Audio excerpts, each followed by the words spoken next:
Hello. Hey. Okay. Hey, everyone. Where? What? Oh, right, we're on the camera. Hey. Yeah, I wasn't sure what you were saying. So, anyway, hello. It is time for the... I'm just going to take that thing off. Goodbye. Time for the Pale Beyond stream. This is pretty fucking exciting day, I think, as far as days go. Yeah, so we are going to properly kick things off at 6:30, so in about 14 minutes. So, let everyone filter in, have a little chat, and then we can get going. Also, some people are going to be watching this on Steam, because Steam has live streaming. Oh, does it? Yeah, how crazy. Ooh. Yeah, so this is all part of LudoNarraCon, which is the sort of like expo event that our publisher runs. Has it started yet, or are we jumping the gun? No, it literally started 5 minutes ago. It started 5 minutes ago. Good, we didn't jump the gun. It's just started. Yeah, loads of cool games, loads of fantastic other panels, lots of cool stuff going on. They've got a big release going on right now in Citizen Sleeper, which looks fucking awesome. It looks super amazing. Well. So that is very cool for them. Also in Game Pass. Yeah. Also very cool for them. Yeah. So anyway, yeah, it's me. Hello, Thomas as well. Hello. Matt's over there. Hello, everyone. There he is. Yeah, now we're in the fun bit. 13 minutes of dead air. If you've got any cool ideas, do let us know. I could read the poem from the start of the game. We're down for a little poetry session, everyone. Yeah, okay. We could. Or maybe we should do that when we actually kick off. Yeah. Well, Kenny. Hello, Kenny. Kenny said, sorry, I'm terribly behind this story. Is the game done? Do we need to wait to get the stores, get our hands on them? Game is not done yet. No. If it is, I would be extremely concerned to learn that live on stream. Sorry, Thomas, we've already published the game. Yeah, oh man. We did it in secret behind you. Yeah, the demo is done. The demo is done. Yeah, we've been in production since last April. Oh, yeah, should we maybe swap off our wind blowing? Oh, yeah. Or, let me... Just alt tab to the logo. To you. Yeah, there we go. Yeah, so game's not done yet. But the demo is done. Yes. The actual game will be coming out end of this year, if not the start of next year. Yeah. Yeah. When will I see it at my local GameStop? Probably not going to have a physical release. Yeah. Although, I mean... It's okay, I'll message Ryan Cohn and see what he thinks. that's it. To the moon. Yeah. Yeah, who knows? It's the sort of thing, If I could put together, we even have some of this stuff from our Patreon, so if I could put together, a bunch of goodies or something and kind of have, an optional, physical collector's edition or something, that would be fun to do, but also a lot of work, so ain't guaranteeing that.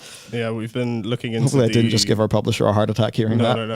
We've been looking into the audio quality of white plastic vinyls at the moment with James. That would be awesome. Yeah, no, it seems pretty cool. Apparently all the overhead is getting the original metallic prints, and then everything else is 50p of vinyl. It's actually pretty chill. Oh, wow, okay. Yeah. I would like to do a vinyl. Yeah. We could be just like Final Fantasy XIV. Hey man, I'm going to be taking long extended breaks during this stream to just jam out to Jackson's accordion music. That'll be it. Yeah, that's it. They don't even know who Jackson is. Oh god, yeah. They do know what accordions are. Our very own Floridian. Yeah, we do in fact have a Florida man. Yeah, he avoids gators and makes amazing tunes and streams on Twitch 3 times a week. Yeah, 10 minutes to go. Yeah. Do a partnership with Limited Run. Yeah. Cool idea, yeah. It's the sort of thing, we're very much capped on the amount of things that need to be done. I'll certainly say, for me personally, that would be fucking awesome. But, who knows? Who knows? Things are all work, and I don't really know what those deals look like. But it certainly would be interesting. Yeah, I can see the chat now as well. Yeah. Yeah. Can't wait to download the demo. I appreciate the sentiment. Fortunately, you will have to wait until tomorrow at 5 p.m. PST for the demo. Yeah, it's Thursday, 9 a.m. PST, 5 p.m. BST. So, is this a WoW killer? Well, that's a small band of people. We have it's no WoW Tales. was the real WoW killer. Yep, WoW certainly killed that.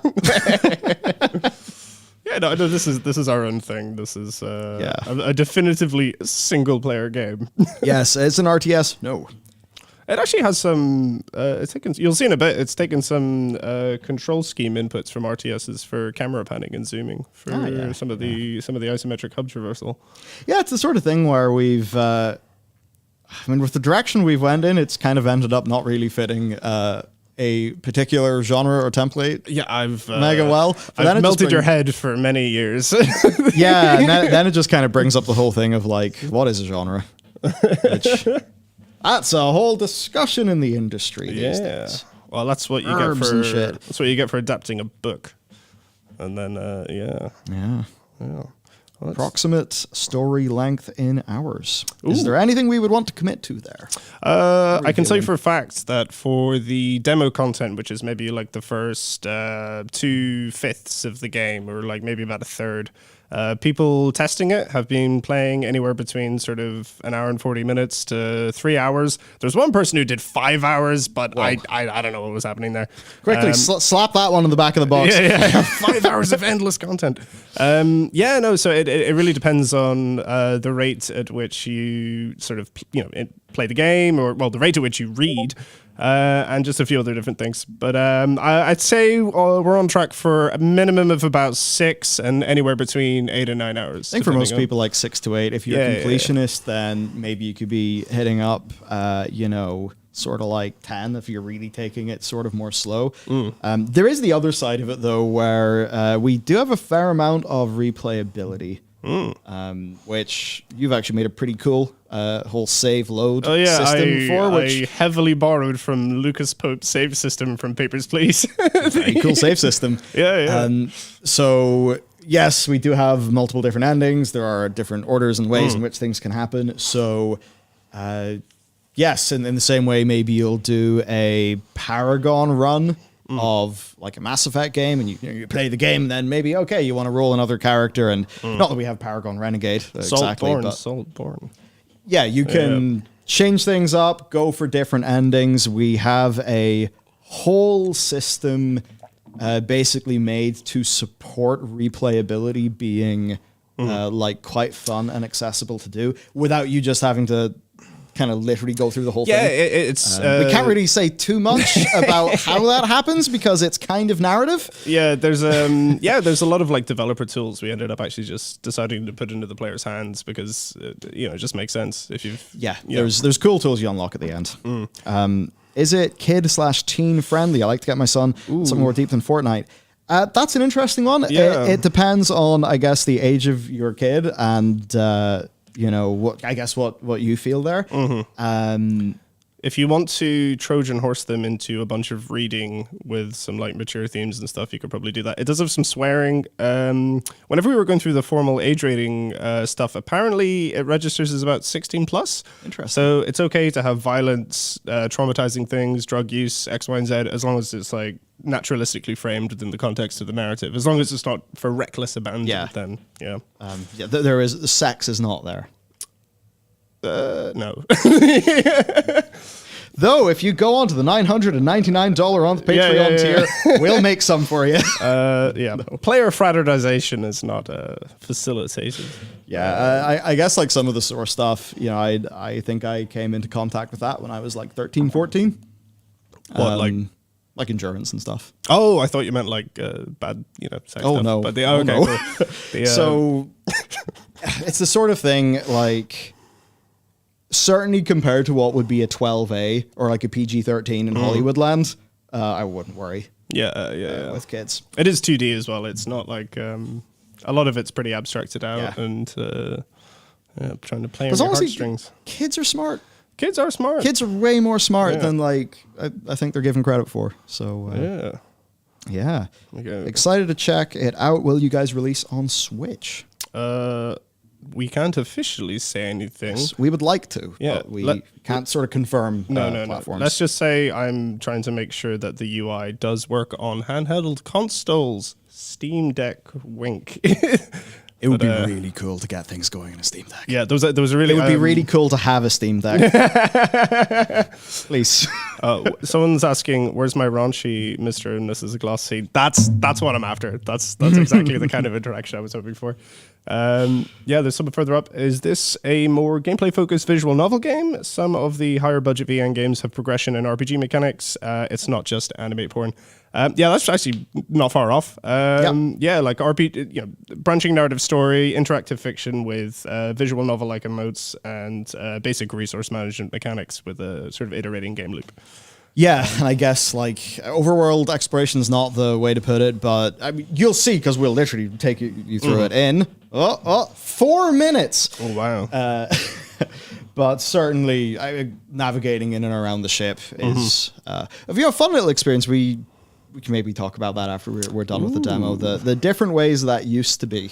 Yeah, man, it's gone through so many versions. I'm really happy with kind of where it's come to, but yeah. Yeah, what engine? Unity, and then we're using the Inkle language for the branching narrative, which is a fantastic tool made by LudoNarraCon Studios. Definitely check them out. And then for our audio, we're using Fmod for some branching audio as well. Just stepped in. Is it co-op? No, single player. No, you can sit down with someone and argue over choices, but that's about it. You said the demo's going to hit today. Where is it? Completely a time zone fuck up. The demo goes live tomorrow at 5 p.m. BST. But I guess early glimpse here, and actual demo will be then. Do endings have a % chance to obtain, like Cyberpunk type ones? There were a few rare endings. So I haven't finished Cyberpunk, so I don't know exactly, but I assume you mean there endings that are a very low chance of getting. It depends what you classify as an ending. There's a few main core ending pathways, and then everything else is quite sort of the minutia is emergent based on various systems, and like any combination of the crew can be dead or alive by the end of the game. But yeah, you'll get a sense for it when we play the demo. There's the major branching complexity, and then there's the kind of the systemic complexity within those different kind of routes that you can take. Can we have a dating sim spin-off with your characters? Now, I'm with you in this one. Thomas, can we have it? Absolutely. I have promised Jess, the art director, that if there is enough interest, we will create a beach episode. Okay. She's fully down for that. I'm fully down for that. And I think the team maybe needs it after working on a very, very depressing game for 2.5 years. Sweet. Well, in that case, I mean, I think the publisher is listening, so give us the beans and we'll make you a beach episode. Kurt. Totally. Here we go. Are there any time limits on decisions? No, this is an entirely turn-based game. Any time limitations will be like ticking down, not in real time, but based on choice turns that you create. It's a bit of a thing with like how you want the game feel to be. Yes. And there's definitely a place for getting, 2 or 3 decisions on a little bar that's going down, but we ended up not going in that direction. Yeah, it's one of the tools that's in the box. Yeah, for the person who just asked if we've already played the demo, no, we're about to get stuck in just a moment. Will there be, or have you been looking into any loot box system, essential pay to enhance in any way? No. I think if I was to gate anything behind a paywall, I don't know, maybe more dogs. Or the beach episode. Yeah, the beach. Well, actually, just the beach episode. Yeah. Just shit. There we go. We've confirmed the beach episode. Fuck, we don't have to make it. It's gonna happen. It's gonna happen. I'm not above this.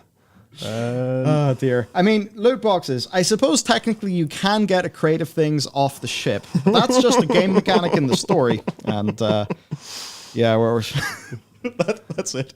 There we go. Swipe and you'll get the 4th premium dialogue option. Yeah, you can loot boxes in the game. Yeah, there's a whole pantry you can loot. There's a coal bunker and various things. Yeah. Soundtrack. There is a soundtrack. It's fucking awesome. I've been listening to it in my walks into work. Yeah, it's so we have 2 people in the audio team. There's James, who's the audio director and lead composer. He does all of the sort of background music and orchestral stuff that you're going to hear, and then he actually does quite a lot of the Foley for the game completely like by scratch. The other musician is Jackson, the accordionist. So anytime you hear the accordion, that's him doing his stuff. Yeah. 2 interesting questions. One was on how many wish lists. Oh. Now on that, I don't actually know what I don't know if you're not allowed to share that. We're We're happy. Yeah, we're very happy. I just don't know if we're allowed to share that number. Yeah. But if we were allowed to share it, I think that could make for a give a rough cool amount of... The guts of 30?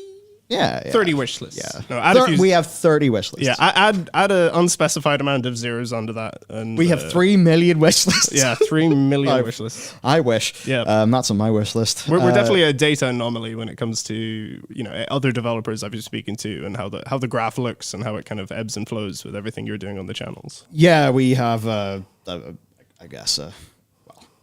obviously, right? The other thing then was just how many copies need to sell for us to be able to make more games in the future. So that is something that, not going to answer, but at some point, yes. I mean, I love it whenever developers do postmortems in games, when they share their data. So that is absolutely something that I want to do.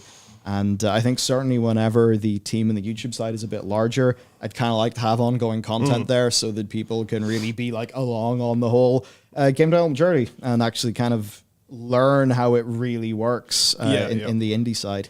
Yeah, that exists in a spreadsheet somewhere on my computer. But I'd love to do that kind of breakdown after the fact. Are there any cool Easter eggs that we should be hyped for? I don't know if they're cool, but there's a lot of jokes that we've been making at each other's expense. And me and the other co-writer have this sort of battle going on. There's some Easter eggs alluding to some of our other projects and other games we've kind of loosely been tinkering with before we got picked up for this. So some people who are on a beta Google form that I did about 5 years ago will recognize one thing. 30 trillion, that's it. Oh, nice. So it is 32 minutes past. Oh, okay, cool. I think that means it's time for us to go. It's time for us to go. So, I don't know. We're going. Hey!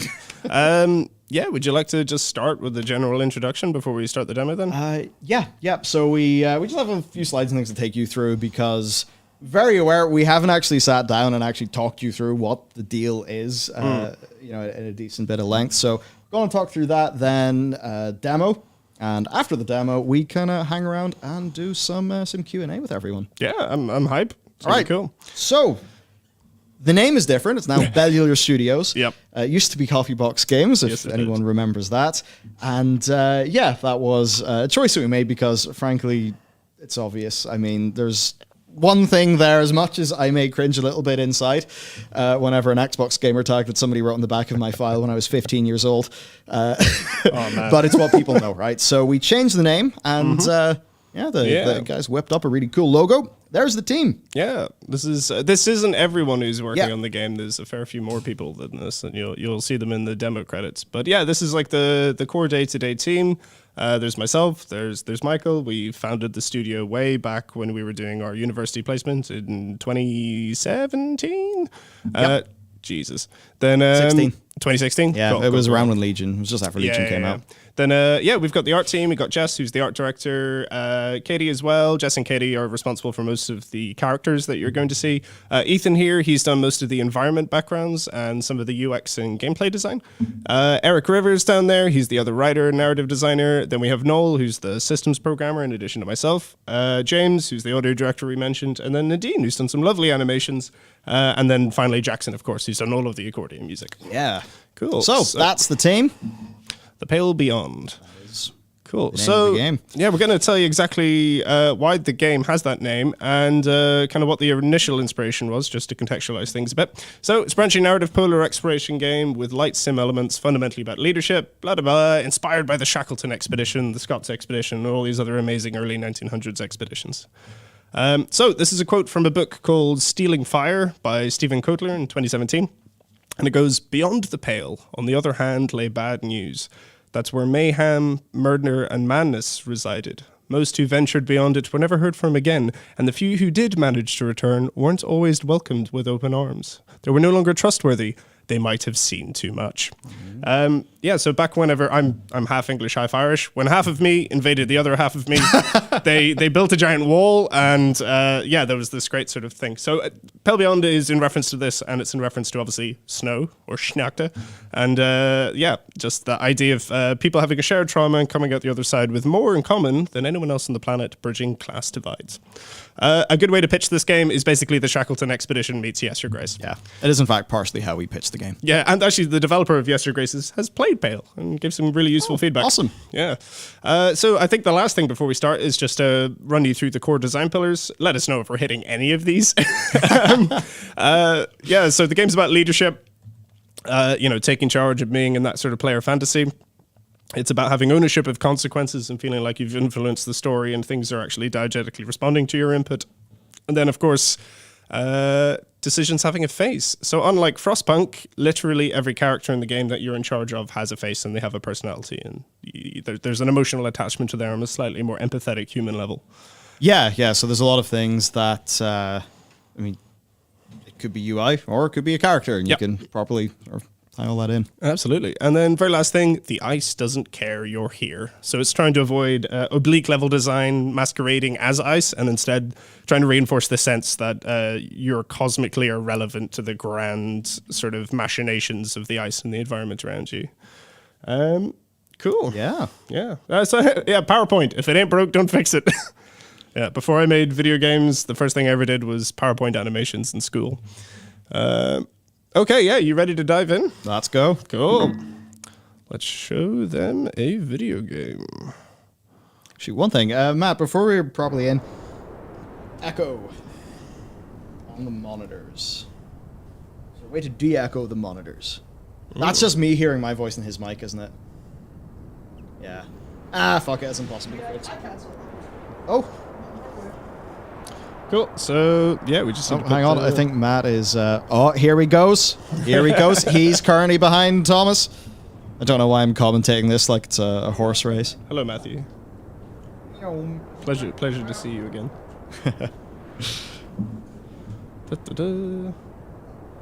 The ice doesn't care. Oh, yeah, we should have put that in the trailer. That is a good trailer. That's alright! Oh, okay, we're probably going to do that for our launch trailer. Yeah, that's a good idea. That's a bit like, in space, no one can hear you scream. Yeah. Should we get the build up on the stream visual then? Yeah. Cool. Yeah. Bloody Bernie, great idea. Okay, they can hear the wind. That's a good sign. Ooh. Okay, great. We're good to go. Okay, I'm going to start a new game, and let's get stuck right in. Feel free to interrupt at any point. Poetry. Can you hear that? I can. That's an organ that we got from East Belfast, from an old church. We do have a team organ. We have a team organ. Oh, the air be's cold. Oh, the air be's cold, of flake and white, as the sailor begs their pledge. To the ice they'll pray that leads reveal some charted course ahead.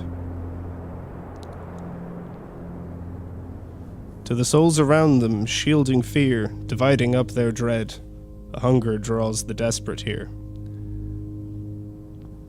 It's one that can't be fed. What will ye do when steel hearts break and courage does abscond? I'll lead these souls, so help the God, out of the pale beyond. Uh-oh. Cool, so some of you who have been recently following the Shackleton 2022 expedition may notice the source inspiration for this image of the sunken ship. Cool, begin your journey. Cool, I'm going to ask you to make choices now as well. Uh-oh. Yep. Crew wanted! Able-bodied crew wanted for a dangerous expedition. Months of darkness, low wages, slim chance of safe return. Glory to be had in the event of success. Address overleaf. Terms and conditions do not apply. Oh, yeah. Okay, Michael. You're alone in an office. Oh, wow. I always love coming back to this. It's one of our earliest scenes. The tea in your hand has long since gone cold. I think I'd rather coffee. Of course you would. Yep. On the desk is a ship in a bottle. Indeed. Someone says the ice cringes at your sussiness. Which game is this? Ali, this is our game. Yeah. Hey, alright, so let's go. A metronome ticks away steadily. It is insufferable. Insufferable? It's insufferable. The constant chime begins to wear at the patience. I shall stop its infernal ticking. Okay, let's go. And... Uh-oh. Oh, thank God. Alright, pocket that. Could be handy later. Okay, cool. You quickly shove the needle into your pocket. The room is sweltering. The stairs stiff and stale. You hear footsteps climbing the stairs that brought you here. I'm gonna stand. You're gonna power play? Okay. That's it. The door behind you swings open. Hey! The captain bounds past you to the other side of the desk. Do you have all of your teeth? Sorry. Answer the question, please. I open my mouth. You bare your teeth to the man. Good. Scurvy can never be too careful. The captain sits down. You speaking from experience?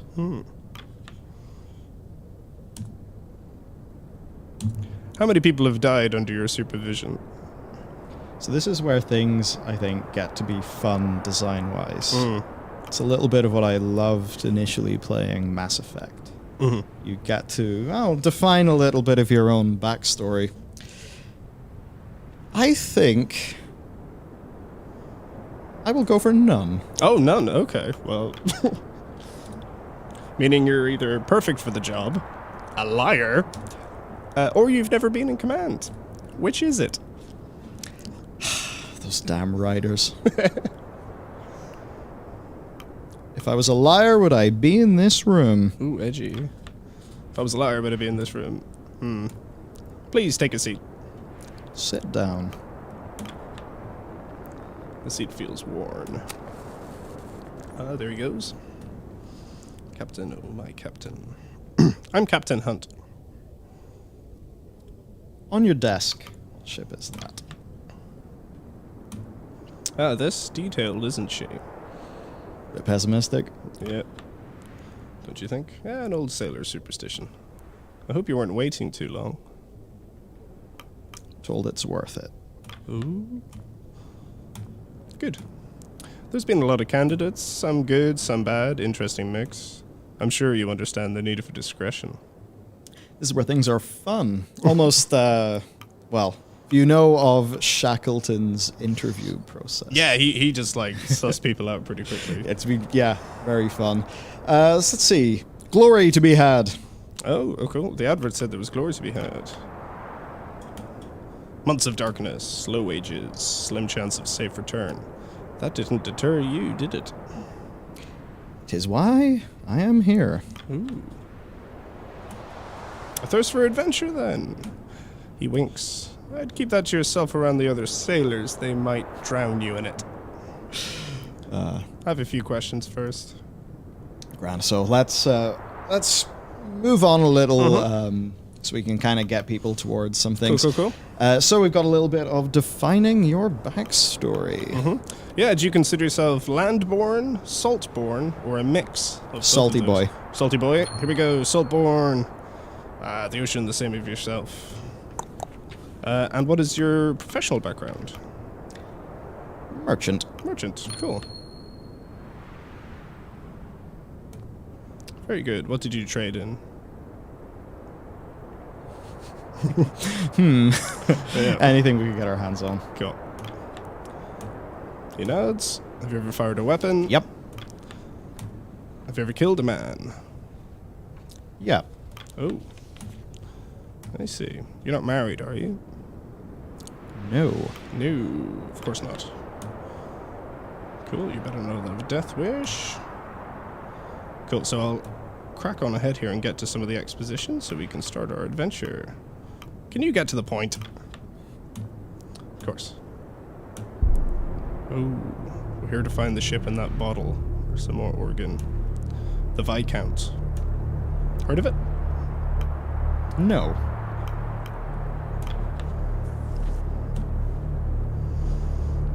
5 years ago, she set sail on a research expedition towards the Dead Peninsula. They were trying to find and study absolute magnetic south. Did they? Did they? Did they what? Complete their research. Did they complete their research? Oh, yes. I have no idea. She never came back. Her last known location was 200 miles south of land, presumed lost to the ice. And we're supposed to be chasing this ship? Exactly.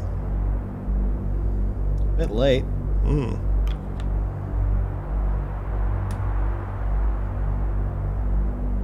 Let him continue.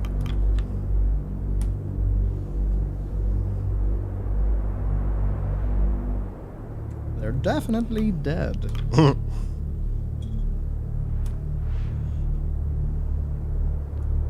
Those with more money than sense want that old ship. That's the job. If I don't pick the first mate, somebody else will, and, well, my judge of character has gotten me this far. Who's financing all this? Fellow travelers. No, the usual film and lecture rights have been sold, of course. We're in the process of signing off on final benefactor for the expedition. They've even donated a ship. We'll be traveling on board the Temperance. She's a beauty, Greenwood, generational. Not many like it left these days. The Viscount and the Temperance, they're sister ships, built together, sent out into this world to die alone. Superstition gets people killed. So does cynicism. So what do you think? You got me. Right. Need all the help we can get. Yep. Anyway, apologies if we're racing through this. Cool. Checks his watch. Anyway, I think I've heard enough. We leave in a month. Welcome aboard, Shaw. Proverbially speaking. All right, you're not what I expected. And with that, we do indeed have the beginning of the game beginning. Yeah. Do you want to tell him if you broke the metronome? Yes. Broke your metronome earlier. Oh. Don't worry, this isn't my office. That's a new line since I last played. Cool. Yeah, so that's like, obviously it's a bit of a long scene. That's the sort of the expository tutorial to sort of get you just the basics of choosing options and getting your character profile set up. Yep, it's the sort of thing where we want you to define your character for yourself without really kind of thinking you're doing it. Yeah, role-playing. Okay, so this is kind of what the exploratory hub views look like. Yep. So, yeah, approach the Temperance. You walk the cobble to the boarding ramp. Beside is a sharply dressed man overseeing the loading of cargo. He turns to you with a stern expression. You can feel his eyes assessing you. Uh-oh. He's quick to inspect you for ink. Another sailor for the fold, mid-deck with the others. Address me properly. Nope. So you are Officer Shaw. I'm Mr. Templeton. I shall be operating as the Chief Science Officer of this expedition. I am also the incumbent representative of our benefactor. Do, however, consider myself and my team at you and the captain's disposal. I'm very sure we're all disposable.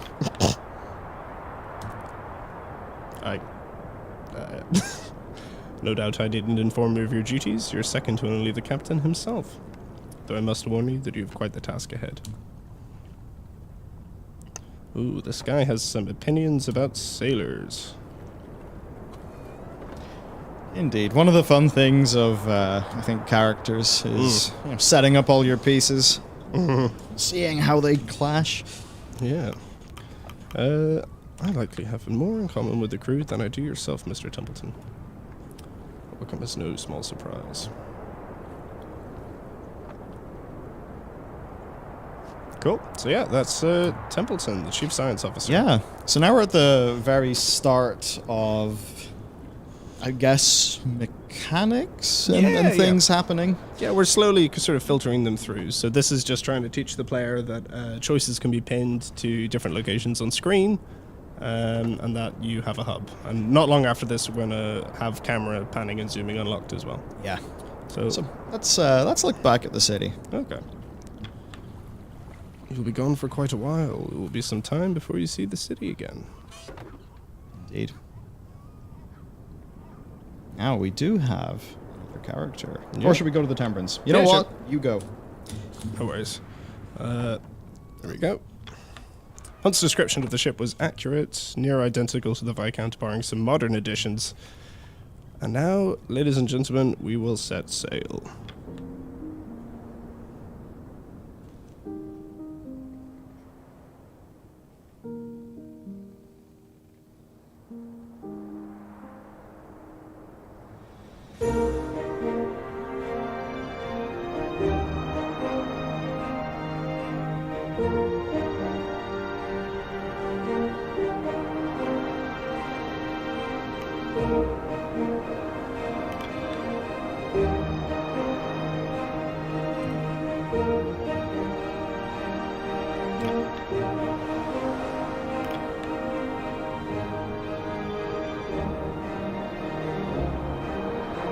Cool. So you can have some sort of internal monologue journaling options, but we're just going to crack on ahead. Yep. Sake of the demo. Mm-hmm. Captain wants you at the helm. Good. Good, yeah, sure. Right, we should probably skate on just for the sake of being able to show people. Cool.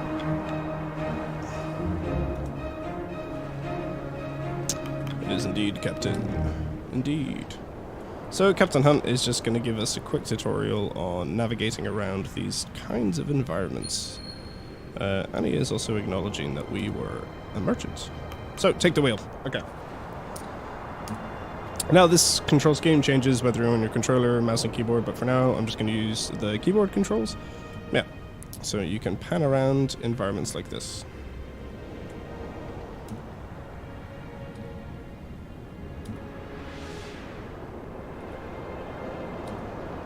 Cool. You can zoom out. The one thing that no one is going to appreciate that took way too much effort was the tiny algorithm for the speech box tails properly going around the rim of the dialogue options. But yeah, so a lot of the artwork's actually designed to be kind of viewed at these different resolutions. But yeah, I'll crack on ahead.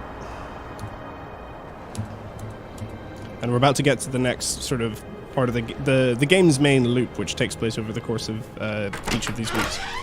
Yeah, so I guess the first thing is navigation. To explain to everyone. We went through so many different ways of doing navigation.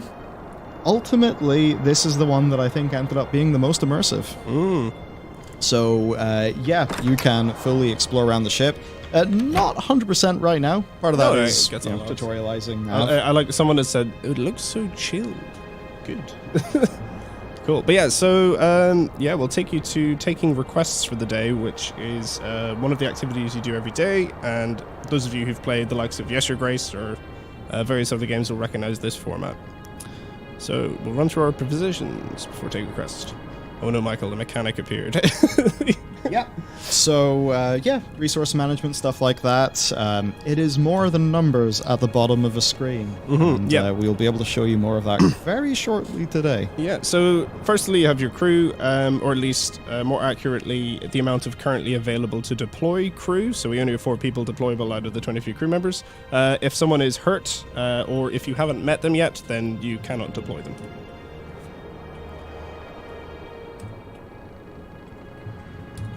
So this is decorum. It's the social contract stopping you from killing each other on the ice. If this hits 0 by the end of the week, you get a game over.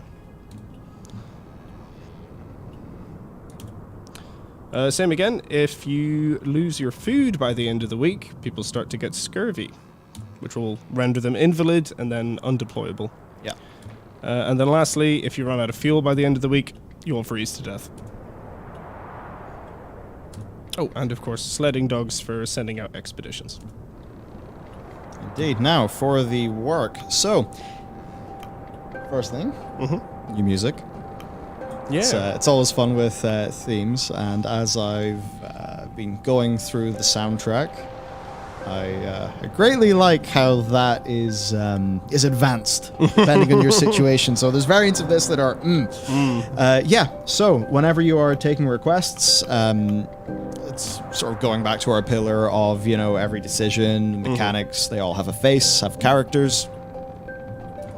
Absolutely. So, yeah, we've chosen to go talk to Cordell, the Kennel Master. Yeah, and she's going to try and negotiate her way onto the ship because you're going to buy all of her dogs. Mm-hmm. Yep, she plays hardball. Yep. What exactly are these demands? She demands we allow her to come on the expedition as a member of the crew.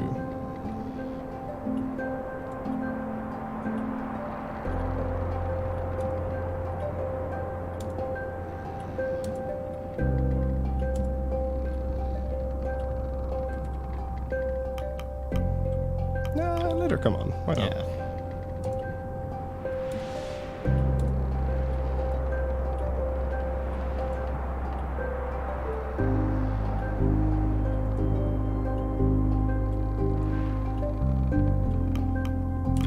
Hope you're as experienced as you claim, Cordell. Well, I've just increased my max crew. Cool. So we're going to do one more request, and then you're going to see the next crew management mechanic as Yeah. it gets tutorialized. Oh, we found a stowaway in the lower hold. Something that happened on the actual Shackleton expedition. There he is.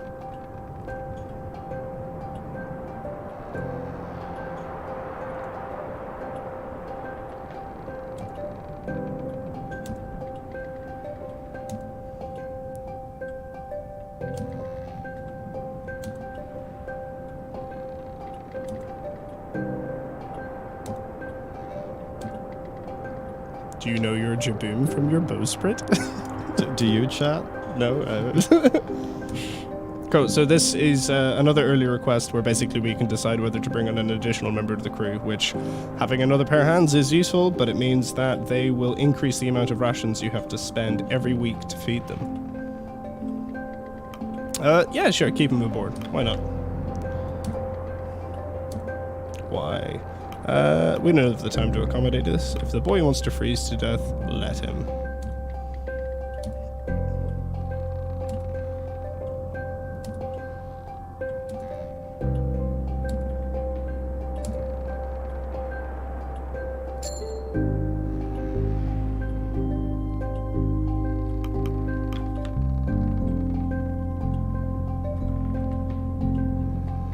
Ooh, if you run low on rations, can you eat one of the crew or the dogs? Maybe. Finish requests. Oh, apparently the demo is actually on Steam. Oh, yeah? Oh, sweet. Oh, I'm glad I updated it then. Nice. Nice. Cool. Yeah, don't watch us. Go play it. But do watch us. Yeah, of course. Okay, so Hunt is going to want us to go and meet two new characters who are the cook and the carpenter, respectively. But what I want to mash ahead and show you guys, other than the time of day change, is the crew manifest. Yeah. Which, of course, further to how we do things, is via character. Yep. How's the view up there, Kasha? Uh-oh. Nah, you got yourself into this mess. You can get yourself out of it. Gosh.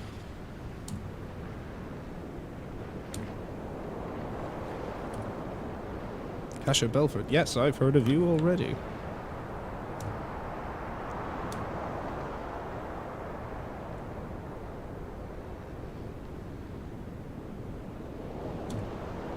An accomplished photographer, Kasha Belford won the Fentler Prize. It came as a surprise to many that such a reputable journalist would take such an interest in this expedition. You expected someone of her accolades to be older, more experienced. This is likely her first time at sea like this. Unless we devise a way to bring the Viscount back with us, her proof is all we have.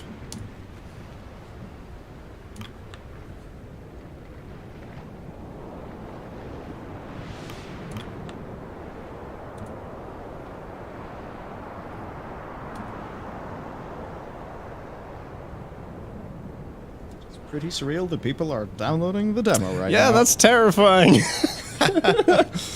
We're just yabbering into the void.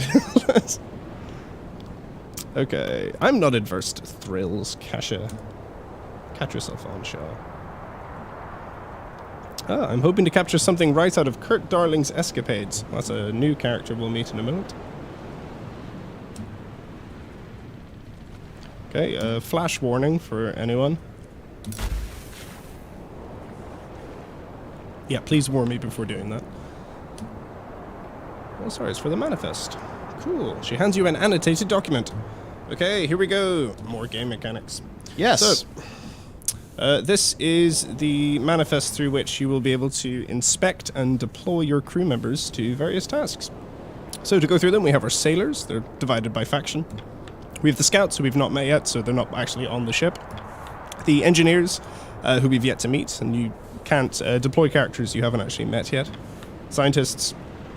And then the specialists, which include the captain himself, Templeton, who we've already met, Kasha, and then ourselves, who actually has a custom uniform based on which background that you chose. Ah, sweet. So you have a Saltborn green uniform. We'll get to these in a bit, but this is where you get your resource cards, which are kind of like your potion refills. And then we have our key items as well, which include the accordion and the camera. Yeah, and then if you go to some of the, just some of the stuff for people, so traits. So traits include the likes of, you know, Saltborn, stuff like that. That you'll pick for yourself at the start. Someone gets scurvy, they will have that trait until you know, maybe expend some resources to get them unscurvied. So very much, if you make some, you know, questionable decisions, people can die. People can get people you know, can medical things. They can get traumatized, wounded, diseased, frostbitten. And various other things. I also like that someone's just said the specialists are Giga Chads. Yeah, this is the Giga Chad page of the manifest. Templeton is a Giga Chad. Okay, so yep, lovely to meet you, Kasha. That's grand. Thank you, Kasha. Of course.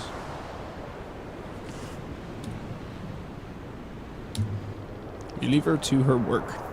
Cool. So, yeah, we can now explore around more of the ship because we have the manifest, and I will show you an instance of meeting one of the background crew and then having them get added to the manifest because we've just met them. Your Officer Shaw. Gives you a bright, warming smile. Two Johns, that's what they call me. I'm sure you'll get your nickname later.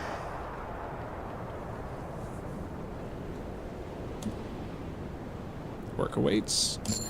Cool, so that's like a minor interaction with a minor character, and because I've met them, they have been added to the manifest. So yeah, as part of the game's prologue, you're generally going to be encouraged to try and to meet everybody at least once, but I'm gonna at least play this to the end of this like day, just to show you the full game loop, and then we can crack ahead to further on in the demo. Yeah, so navigation. Yes. Ooh, let me just actually turn down the panning settings. Camera pan speed. Donk.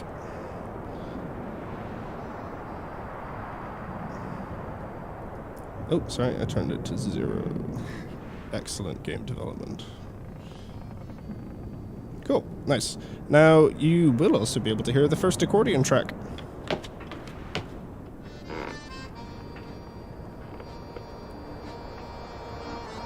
Approach the accordionist.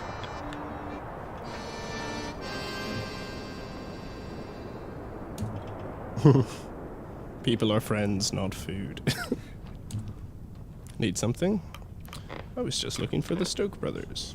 Dysentery. Yeah, I think for Oregon Trail, frostbite is our dysentery.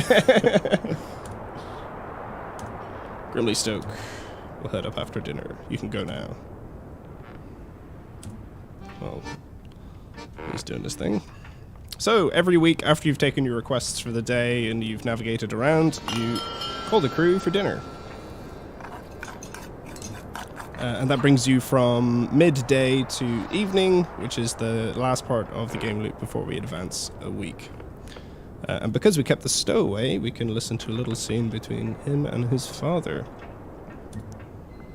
Yeah, so very much, you could lightning through things, but in the same way, I don't know about you guys, but maybe you're playing Mass Effect right after a mission, you return to the Normandy, what do you want to do? You want to talk to everyone, see what's going on. Absolutely. And yeah, in chat, if we're going too quickly or if we're going too slow, just give us a heads up. Come on, duh. I'm here to help.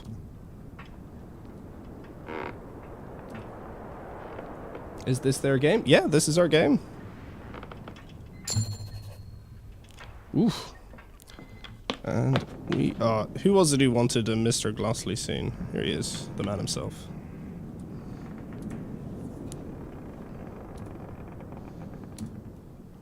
Trained opera singer, Dwight Glossley. You best not be drinking on the job.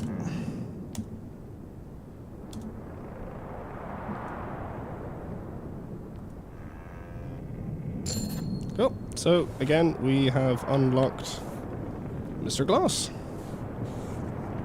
But yeah, now you're going to see it's evening. The time of day has changed, and the light distribution, which you're actually going to notice, does develop and alter over the course of the game, depending on where you actually are in the Antarctic. It's one of the more interesting idiosyncrasies of the game's setting that we wanted to actually really make sure to bring into the actual game. Yeah, you can't. Standard day-night cycle doesn't exactly always fit. Yeah. For sure. It will be some time before we see a sunset such as this again. The light distribution towards the southern pole is quite the change. I fear we started on the wrong foot. A misunderstanding. Let us place it behind us, officer. There is great expectation upon us. Are you feeling the pressure, Mr. Templeton? I cannot afford to. We all have to keep our focus. His upper lip, it is stiff. Miss Captain Hunt will not be joining us for the rest of the expedition.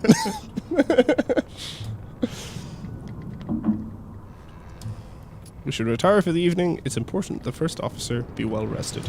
Cool. So we have just completed 1 week of the game, which prompts you to advance using the time wheel. Who's this bald gentleman? Thomas. Oh, hey. Yeah, I am very bald. I've been bald for a long time. One day he turned up to university, shaven and in a suit. Yeah. You looked like Agent 47, and nobody knew it was you. Yeah, no, my own mother thought I was like a staff member who had come to show them where her son lived. One of my favorite stories. Yeah, no, I was quite insecure about having first shaved my head until I did a bunch of dodgy extras work, and they put me in chainmail, and I was like, oh, hey, you just gotta dress for it.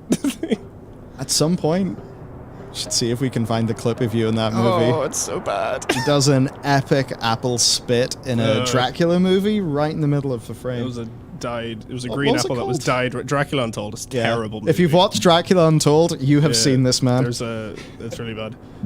Anyway, I need to probably implement a more comprehensive tutorial for this screen for the actual full game, but just to walk through it verbally. At the end of every week, you have to decide on what your rations for food and fuel are going to be for that week.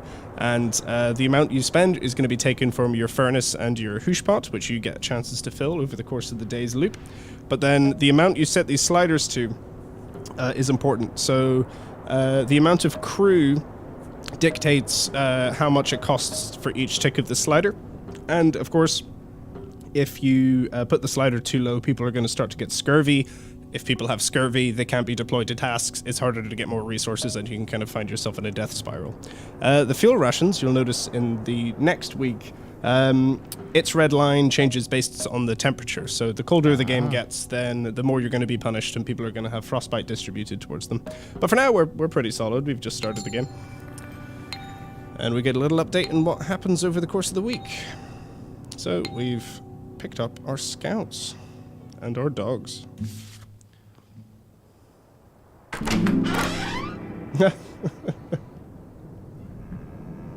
Cool, week 2. Now you're about to meet one of my favorite characters. Egg. Come in. The door swings open, revealing Kurt Darling, old but filling its frame, grinning ear to ear. There you are, Officer Shaw. The ship's navigator is a difficult man to miss. Stature and reputation precede him. Adorned with a slew of apparatus, the seemingly one-man expedition would be known to anyone following the heyday of exploration, and the merchandising that followed. Which is a fun thing. Oh yeah.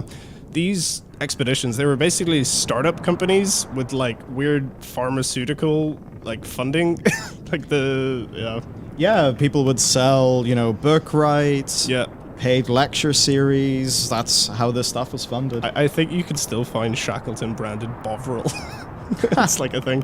Anyway, I've no time for celebrities. Go to hell, Kurt. He'll need to pull his admittedly impressive weight, the same as the next man.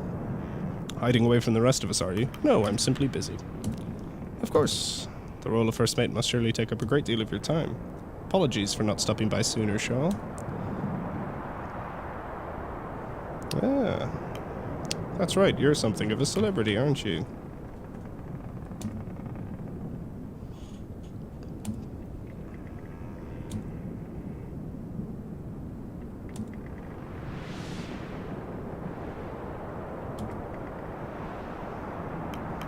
I'm certain you receive that praise often. It's one of the fun things every time I... The different options you guys give. I often find ones that are like laser targeted to my response. Oh yeah, it's accept, reject, deflect. That's the old triage. Does that require my presence? Yeah, that's a John Ingoldism. Enter the pack. Great. It can wait. I have work to do. Sorry, Kurt. Well, when you find yourself finished, I'll be at the bow. Enjoy your morning, Shaw. Cool. So that's Kurt. He's been added to the manifest. Right, yes, so now we have a little bit more exploration if you want to kind of go completionist style. And here we have the ice flows and some artwork. Some parallax on those clouds. And some gorgeous piano music from James. Yeah, I'm going to just go straight to speaking to Kurt at the bow.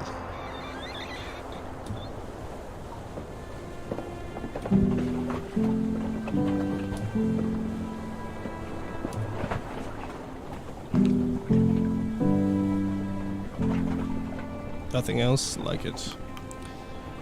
It's just ice, Kurt. Don't get too excited. There's going to be plenty more where it came from. It'll grow on me, I'm sure.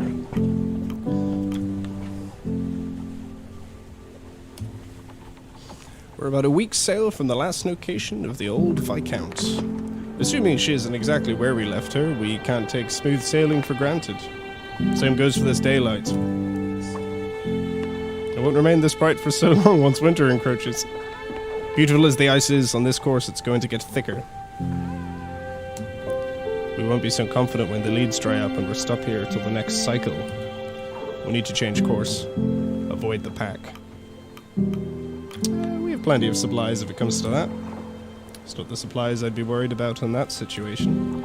People will turn on each other before they let themselves starve. Yep, chat's already caught onto that one. If you've experienced the long night winter, it's not pleasant to say the least. It's a really scary thing to think about. Yeah. The, like, night lasts a season? Yep. Yep. I can see why they hired you. You understand then, Robin? We're only as good as the unhappiest man. Fucking cheer up then, Kurt. Ah, good, he smiles. I'll do what I can. Thank you for bringing this to my attention. Cool. So Kurt wants us to change course, but we will see if we get the chance to say so to the captain. Right, let's take requests for the day. Yeah, so at this stage we're still very much in the prologue phase. Things are a little bit more simple, kind of full mechanics aren't exactly bearing their teeth yet. Yeah. I'm thinking, how do we... Should we hop... well, you know what, I'll let you be in the... No, that's the okay. driving seat. Let me think. After taking requests here, I'll show them how the map works. Yeah. Then I'll hop to week 3, and we can do some of the Aurora stuff, and then we can go to Territory 1. Perfect. Yeah. Cool, so I'll go through these pretty quickly. More requests. Here's Hammond. A short, sour-faced man in engineer clothing approaches. Are you acting daft, Hunt? Not with intention. Not bloody surprised you didn't notice. Sure, this is our chief engineer, Clive Hammond, an opinionated one. What is it, Hammond? We've hit the ice, and you haven't assigned any extra men down to the boiler. You have your engineering team, and we've only got 6 arms between us. I need more manpower maintaining this. Sailors! Many of the crew have their own tasks they're busy with. I know I've already assigned Smurf on a matter. Cool, so this is going to show you how crew deployment works, and there'll be opportunities to deploy crew around the map. but this is just the basic tutorial. So manifest opens, and there's a minimum and a maximum amount of crew that you can allocate to some of these wheels. So I'm actually going to give him 3 people. I'm going to give him the stowaway, 2 Johns, and the stowaway's dad. There we go. You're giving me Ward with 1 bloody arm. Oh, there we go. Keeping's written specific stuff for that. I didn't realize he'd done that. That's great. It's always the fun thing of opening up a build and somebody's put a nice surprise in. Okay.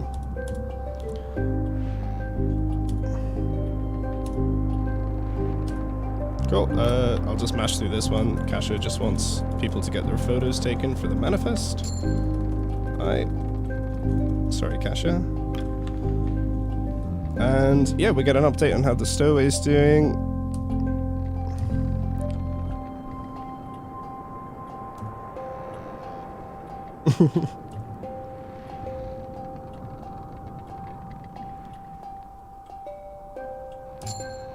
Oh, excellent. We got some decorum. Okay, so we finished requests. Captain Hunt is going to tell us to meet Kurt and try to assign a crew member to the crow's nest. So first things first, I'm going to meet one of the scouts. There she is. Who are you? Yes, Flick. our acrobat. Yeah, I'm one of Kurt's crew. Don't worry about my safety. I know what I'm doing. Kurt doesn't just hire anyone. She's actually one of Kurt's old film stunt team members. But she doesn't tell you that just yet. Cool, so I've just met one of the scouts, which means I now have them active in the manifest. There they are there. Yep, there she is. Flick. Which then means, once I speak to Kurt, he is going to ask me to send one of his scouts up to the crow's nest, and this is going to show us one of the other game's mechanic, which is the map. So this is what it looks like to deploy a crew member on the map to a specific place. When they deploy, there they are. And then this shows us the map screen. So yeah, you can get a sense, and more importantly, we've only got 2 weeks unlocked, but you can actually see how the ice changes from week to week. The amount of work that Jess had, because, you know, maybe I won't say the total number of weeks. It's a pretty high number of weeks. And she did draw the map for every week and also have to make all of the ice flows make sense. Yeah, it's good. She actually, I don't know if any of you guys are fluent in Unity, but there's a really cool feature called Sprite Shape, which is derived from what the Rayman Legends guys used for the, the terrain stuff. Yeah. So we used a bit of dynamic kit that's designed to create like painterly, flexible sort of 2D platforms, and we actually use that to create most of these ice flows. And that means that Jess isn't being completely destructive, having to re-render stuff from the ground up. But yeah, you can see how that evolves over the game. And of course, where we're trying to go to. Yeah. Okay, go below deck. We get more accordion music.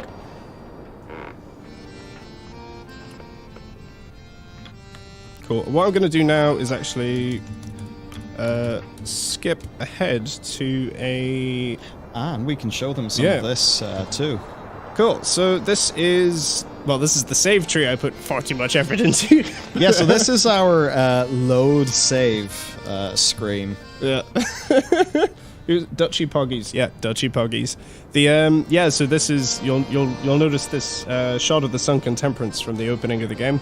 But yeah, this is taking a lot of inspiration from how Papers, Please specifically handles divergent branching for a lot of player-led save states. So when you first play the game, this is just going to auto-save at the start of every week, and it means if you die, you can go back to an earlier save. And then without spoiling too much, when you finish the game, we want to get a bit more complex with this and let you do some mad save editing stuff. Yeah, basically, we can make our game saving system a mechanic that you can play with. Yeah. And, what is it from Garth Marenghi's Dark Place? I know writers who use subtext. They're cowards.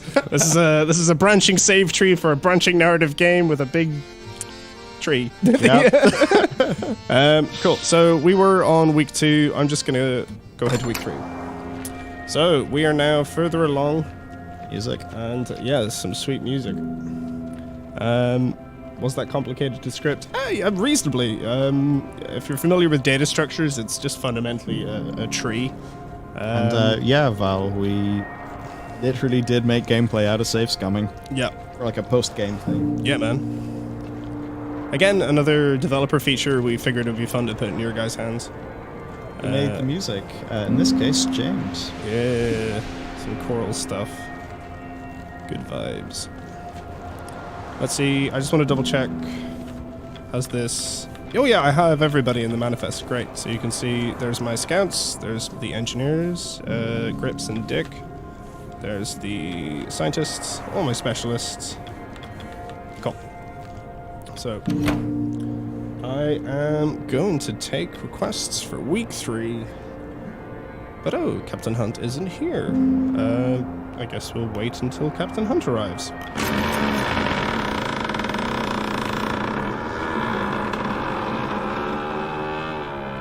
Uh-oh.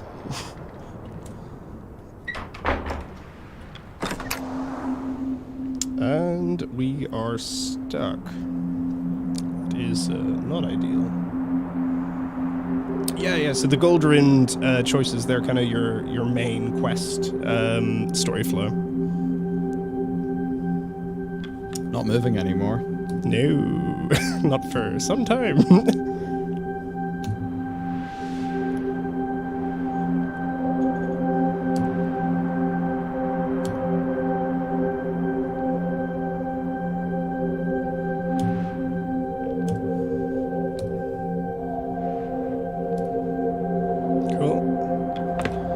So I'm going to show you the lower decks of the ship, which you've not seen just yet. So you're down here, and here's the boiler room.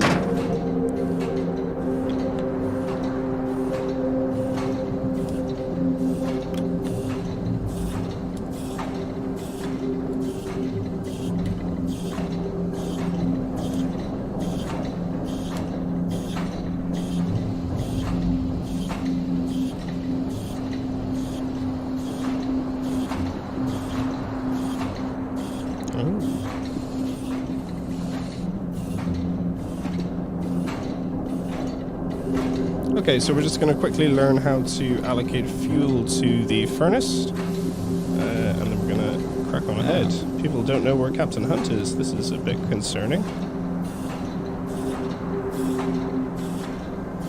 Can I throw Templeton in the boiler as extra fuel? Oh man, oh yeah, maybe.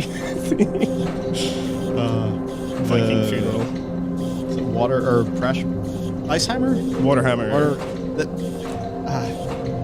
Everyone's gotta listen to the endurance audiobook. Oh man, I spent too long researching water hammers. Okay. Yeah, okay, cool. So, this is just to show you when it comes to gathering resources. For instance, here's the coal bunker. I can take a piece of coal. That piece of coal will now turn up in my resource cards, where you'll get a description of the item, and you'll get a quick note of what resources you'll get depending on which bucket you put the item in. So if you put the piece of coal into the furnace, you get some fuel. If you put it in everyone's dinner, you don't get anything, and everyone just gets upset with you. So, yeah. High quality entertainment. And then you'll notice this works pretty functionally the same as allocating crew to stuff. So, there we go. We now have more fuel. This is one of my favorite accordion songs.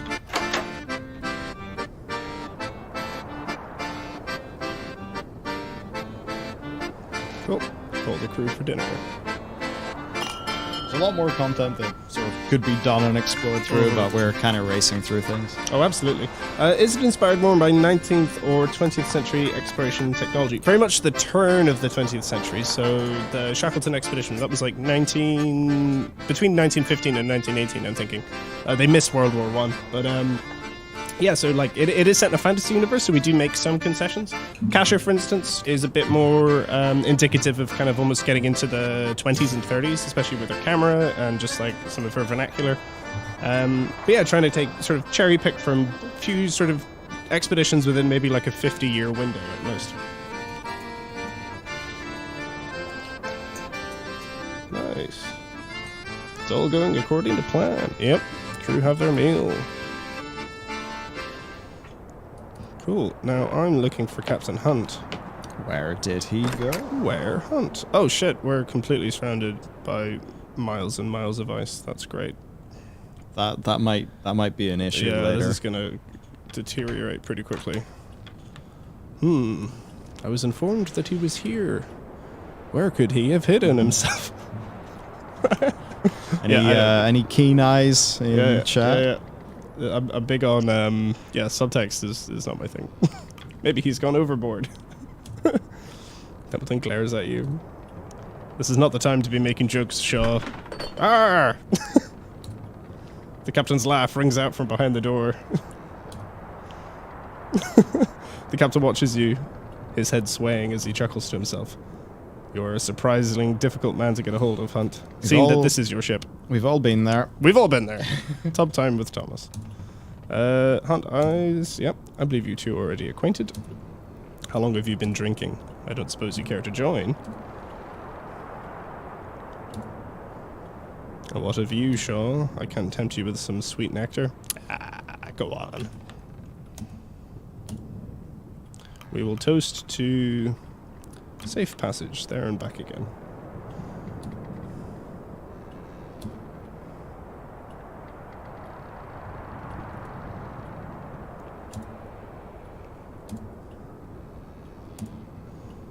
Uh-oh. You could have heeded Kurt's warning, Captain. Cool. I could play to the end of this scene and hit the Aurora, or I could skip ahead. What do you think? Go again? Oh, I could play to the end of this scene, or just skip straight ahead to the Aurora. What do you reckon? What do you prefer, chat? Do you wanna know why Hunt is in the tub?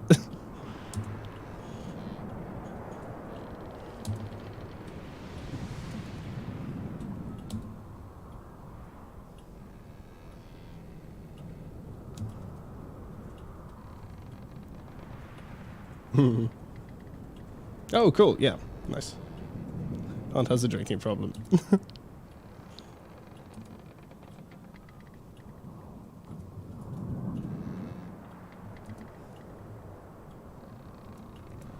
What do you think makes for a good leader? Difficult choices.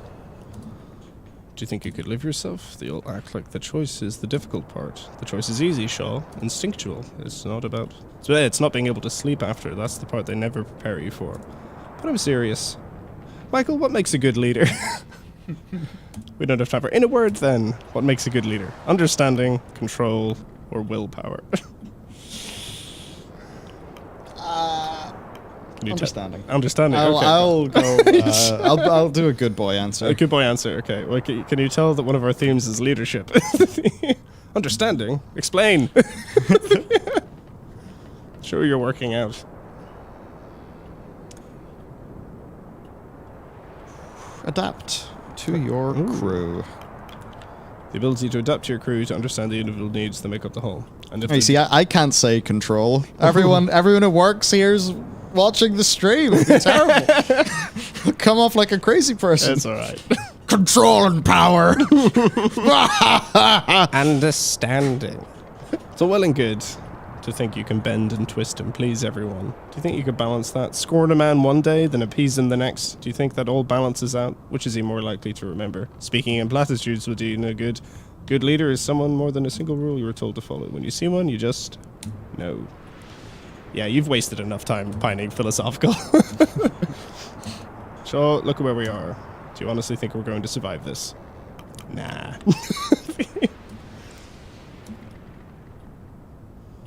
Oh, unlimited power, bad optics. Okay, nobody knows we're out here. That doesn't leave this room.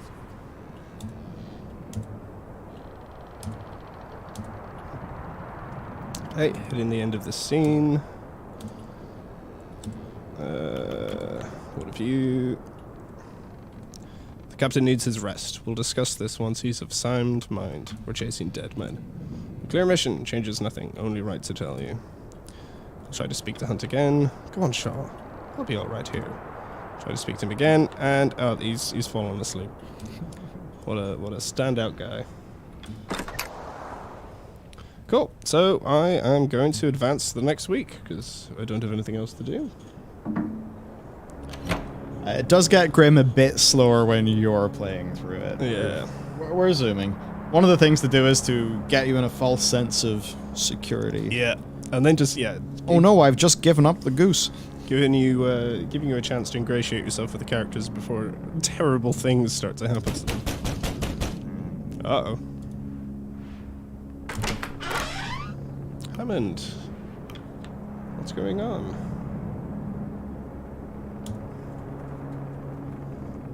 Yeah, people are asking about voice acting. Yeah, we did some for the trailer, but all we're doing, it's not in the demo build, but what we're going to be doing for the full game, I think, is some voice foley, so like some hums and has and things like that. And then, you know, if there's enough people who want it, considering how the game goes, we could always come in and do like a director's cut. A good example, Disco Elysium. Yeah. I believe they shipped with no voice acting, but it was was it called Disco Elysium, the final cut? Yeah.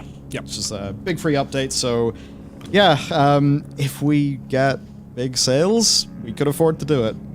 But it is an expensive thing to do. Absolutely. Yeah, we'd have to get Ian McElhenney back. Okay, here we go. That would be fun. Yeah, I do love the music in this scene. Uh-oh.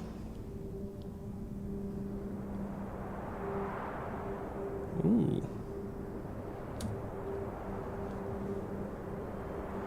Can I waifu characters and then find them frozen to death in their cabins? You can try.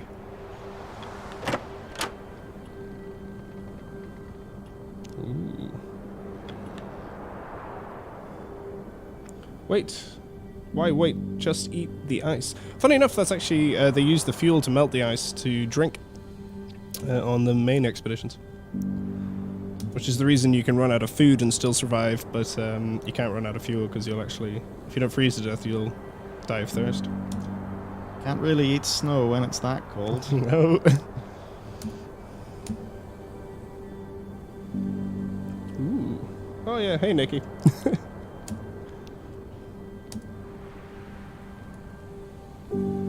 Alright, Shaw. Captain's missing. You're in charge. I'll try my best. Your best. Yes, indeed. Scared, confused, it's your duty to keep them calm. So these two are having a disagreement. Hammond wants us pretty much just to go straight down to the boiler room and solve the massive problem that's threatening the ship. And as always, Templeton is worried about optics and panicking the crew unintentionally. And he wants you to proceed down in a calmly manner. And again, going back to our core design pillar, decisions have a face, so this is quite literally a who do you want to side with? So, chat, do you want to go with Templeton or Hammond?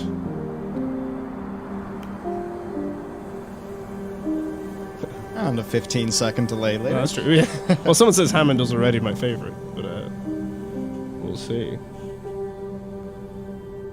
Hammond! Cool. Team Hammond. Panic time.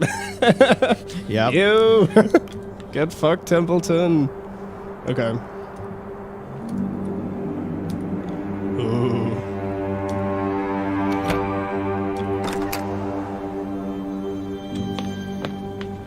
Templeton's code deserves authority. Oh shit, we're waking up the crew.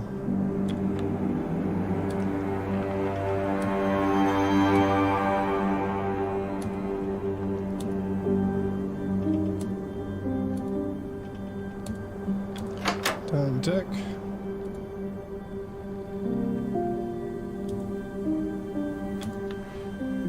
Where are you two heading? Can you help us? The metal door unsticks. Grimly looks to you before darting off into the dark. Oh, that's great. Nice one, Grimly. Where's that bloody idiot running off to? Oh, to sound the alarm. Bloody hells. Cool. And this is actually one of the first accordion tracks I first poked Jackson about. This is one of the 2 of like the 10 accordion tracks we have. This is one of the only 2 that he'd actually written before The Pale Beyond. Oh, wow. So he did this years ago when he was in music college. And, well, to be completely honest, I got very drunk and I messaged him and I was like, Jackson, your original music's really underappreciated. And then he was like, oh yeah, Thomas, it's really good to hear from you. So then Ram Ranch really rocks. 18 naked sailors on the Temperance. Beach episode. Okay. Ooh. Keep those valves pumping. So I'll go through this. Pick a valve.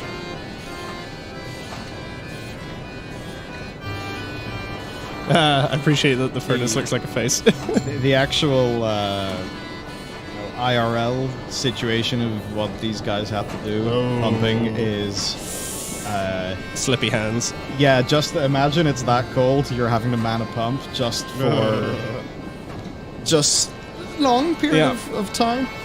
I should probably be injuring more people in this scene. Yeah, let's get some people injured. Yeah. Okay. Cool. Back up. There we go. Get me coal and turn those valves. You lift a sack of briquettes. So yeah, for the furnace and the coal, I can assign more people to shovel. Yeah. And there they are. I now have a lot of coal. I can put that in the furnace.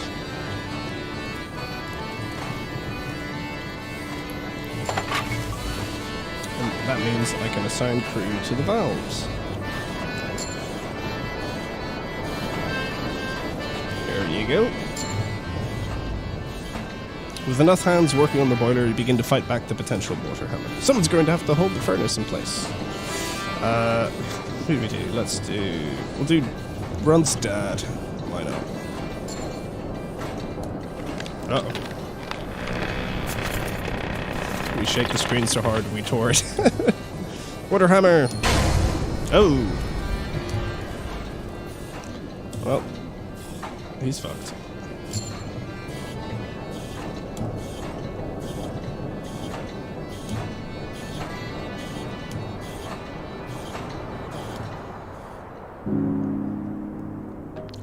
Templeton. Well, we certainly made people panic.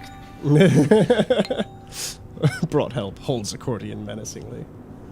Satisfying whenever you end the week, especially more later on when you've deployed people on scouting expeditions and things. You end the week, and well, getting your little log of all the things you've set out is very satisfying.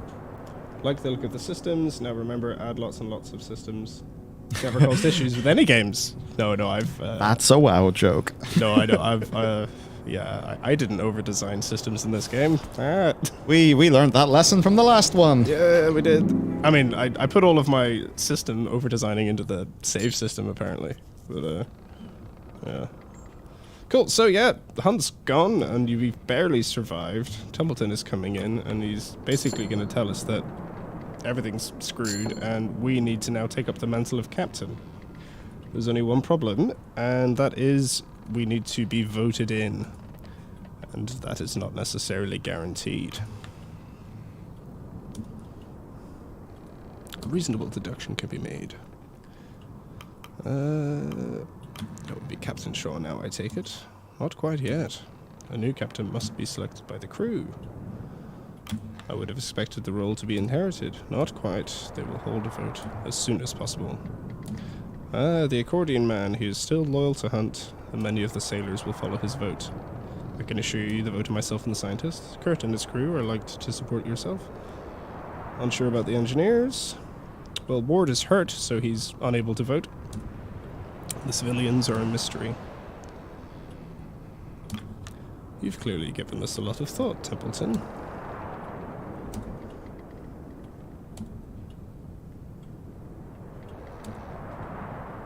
You and I both understand the importance of maintaining decorum. Oh, here we go. If we do end up doing voice acting, I think it'll be a fun delivery. Yeah. I have to do just Alan Rickman Templeton. Okay, here's the big thing, guys. 42 weeks. This game takes place over 42 weeks. Not all of them made equal, but... Or at least you have 42 weeks to reach the island unless you miss a rescue ship.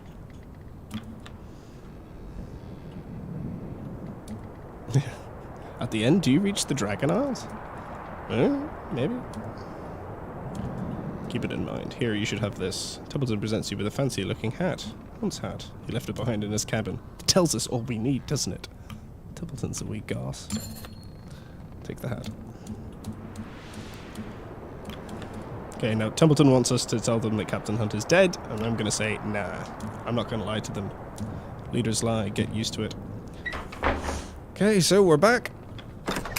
And, yeah, we're just stuck in the middle of nowhere. Is there a limit to how early you can fumble things bad enough to just lose? There is one under the hood, but I'm considering lifting it because there's a lot. Well, this vote, a lot of people have tried to fail this vote by intentionally giving people scurvy on week 2 and 3, and I'm like, well, yeah, I should just let them lose. That would, yeah, we should do that. Yeah. There's everyone, and apparently a dog is in front of Cordell, so that is a bug. On stage, Cordell. Sorry, Cordell, you got deleted. Unlimited power. Digital art book, 100%. Oh, Hopefully a physical one too. There's a hat, cosmetics. That's the real monetization. Captain's hat. Okay, so we're going to do our first captain's vote now. And this is going to tutorialize one of the last mechanics we've not seen yet, which is the latent loyalty system, which triggers who votes for who. So a character can be loyal to you, which means they'll vote for you, or they can be loyal to themselves, which means they'll vote for someone else, or they can be loyal to another character, and if they're loyal to another character, they'll mimic that character's voting behavior. Yep. So all Kurt's people follow him in voting for you. Yeah. And what's important about this is winning the loyalty of a character, kind of a cascading effect, depending on other characters' loyalties. And yeah, let's just say it's not enough to just survive the game. You need to still retain command of your crew, otherwise bad things will happen. Yes, that will have an impact later. Cool. Yeah, so that's us confirmed as captain. What I probably should do is just jump ahead to a random week. Yeah, let's roll. Yeah, totally. Yeah. So let's go to... I'll go to week 4. No, we're on week 4. I'll go to week 5 here. Cool. So regular week of the expedition. It's the morning. Same again. You've seen this before. You take your requests, and now Templeton is your number 2. The previous week, we would have sent people scouting on the map, and we get the response of what they found on the map. And now we'll be able to send sledding teams out there. Yeah, I suppose that's another mechanic we haven't exactly shown off much. No, not hugely. It's really just stacking some of the other mechanics together. Yeah. Yeah, I'll just quickly go through these so I can show the map and actually doing things on the map. And then I think that's nearly us in terms of what's probably worth showing off. Yeah, I think for the rest, probably has to play yourself, which you can do over the next 4 days. Yeah. And yeah, of course, if you find any issues or bugs, please just... we have a Discord channel, just send them in. I'd love to fix them. Cool, yeah. So we'll go to the map. And you'll see, because we've scouted, we can now see opportunities to get different animals. So you see a sled, and you can assemble a scouting team using different characters.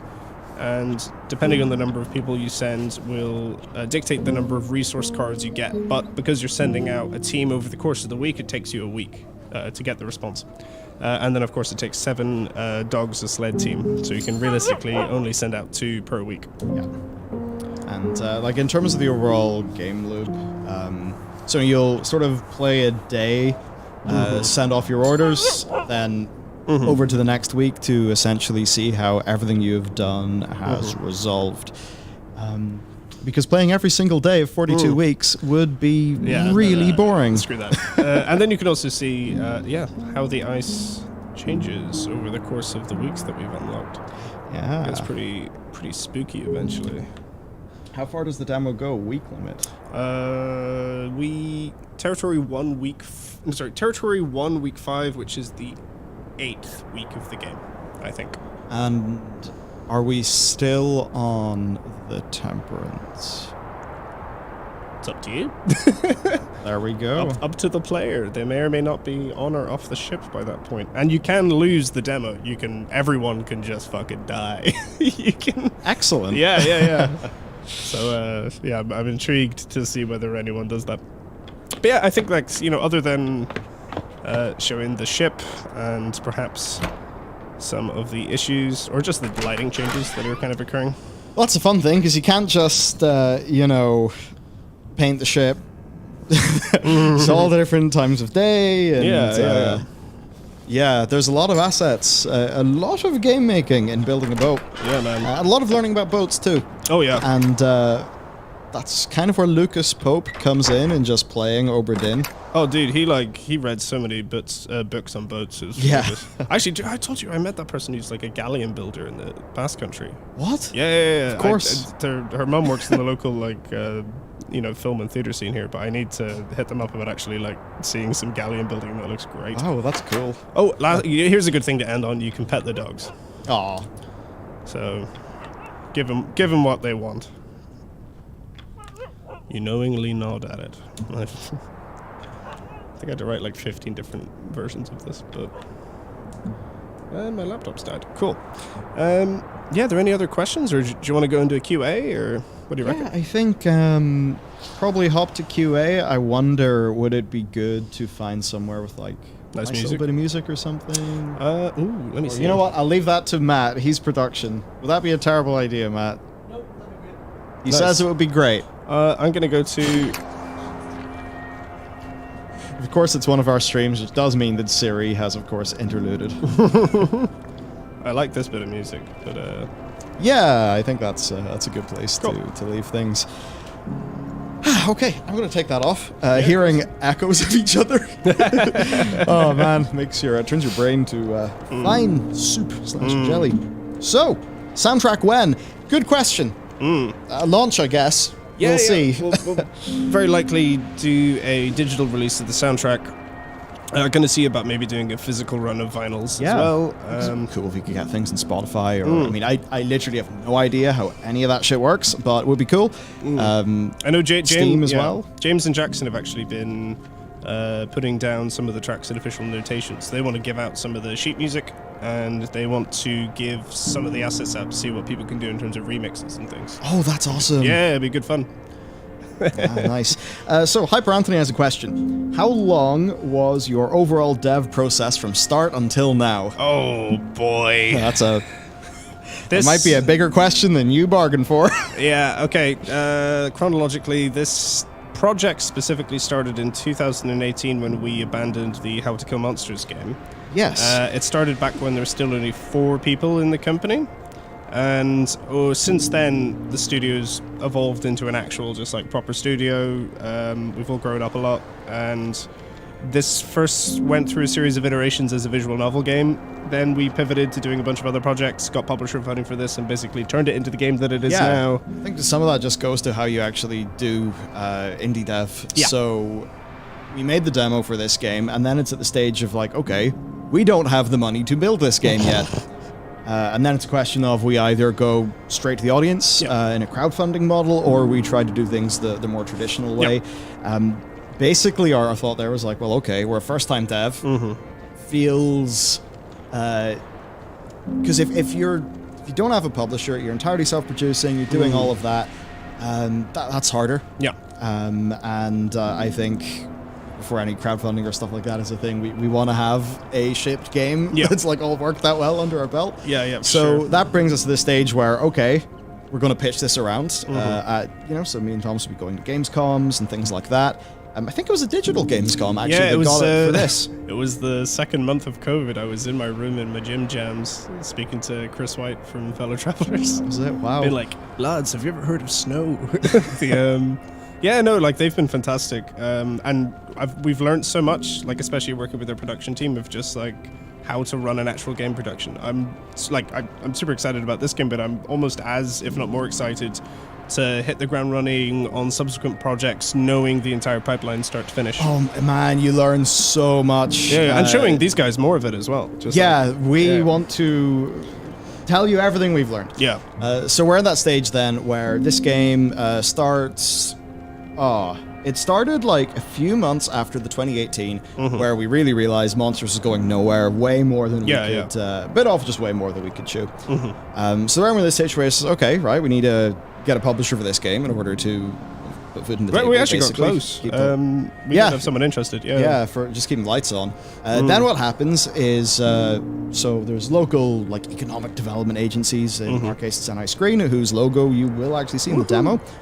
They've been great. Yeah. I mean, you know, there's definitely situations where a company wouldn't exist, or at least would exist in a very different way, if they weren't around to support the industry. So they were running a program of, I won't say the exact quantity of money, but it was enough for us to keep the lights on the studio side for like 9 months. Yeah. So in that period of time, we ended up doing, it was basically like 6 different game concepts. 2 of those were carried on a bit further. One of them carried on further than that. And if you poke around our website, you can see a little bit of art from that. So while we're doing all of that, then Thomas is doing the virtual Gamescom and things like that, which means this man he was wearing so many hats at that stage. Where, I mean, yeah, so on the YouTube side, like we're doing our BFA content. You're managing doing the 6 prototypes that then goes, or the 6 concepts that goes into the prototypes. And while you're doing that, you're also on like calls, publishers and stuff. Yeah. We finally get that deal across the finish line. Yep. And that takes us to development starting April of last year. Yes. Yeah, that's pretty bang on. And it is currently the 5th of May, meaning we have been in development for 12 months almost. Yep, 1 year. 1 year, wow. Yeah, and it's like things are starting to accelerate really nicely. Yeah, I'm pretty happy with it. Yeah, it's the kind of thing, you find your game as you make it in some ways. Yeah, a lot of it is, especially with some of the systems, you set stuff up, you try to scope limit, and then you poke it and it tells you what it needs, and that's just an extremely iterative process, and everything about us improving our production is just trying to remove obstacles to that iterative and collaborative process. But it's cool. Like, I'm super proud of the team, everyone, Eric, Noel, Jess, Katie, Ethan, Nadine, Jackson, James. Oh, you're playing a dangerous game. I'm playing a very dangerous game. I'm going to get a lot of shit for this. But no, everyone's been fantastic, and I'm really proud of them all.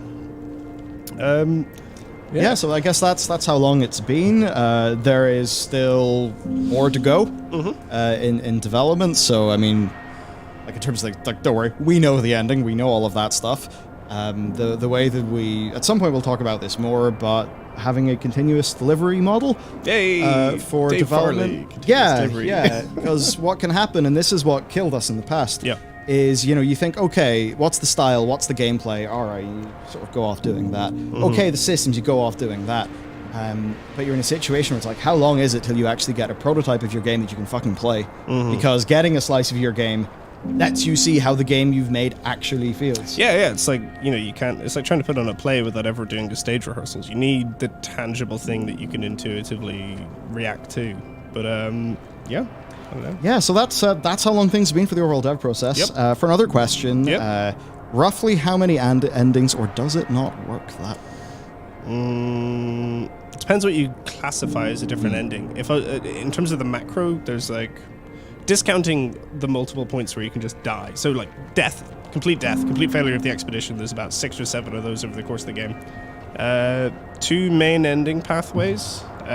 Within those ending pathways, depending on who's alive and who isn't, lots of variability, and then a big final boss battle challenge, and based on how that goes, branching endings from that. So if I was to yeet out a number, 12 endings. Quote me on that. Yeah. Another one, you're still just asking about can we put demo playthroughs on YouTube? Yeah. Yeah. No, If it's totally. if it's in the public demo, by all means, work away.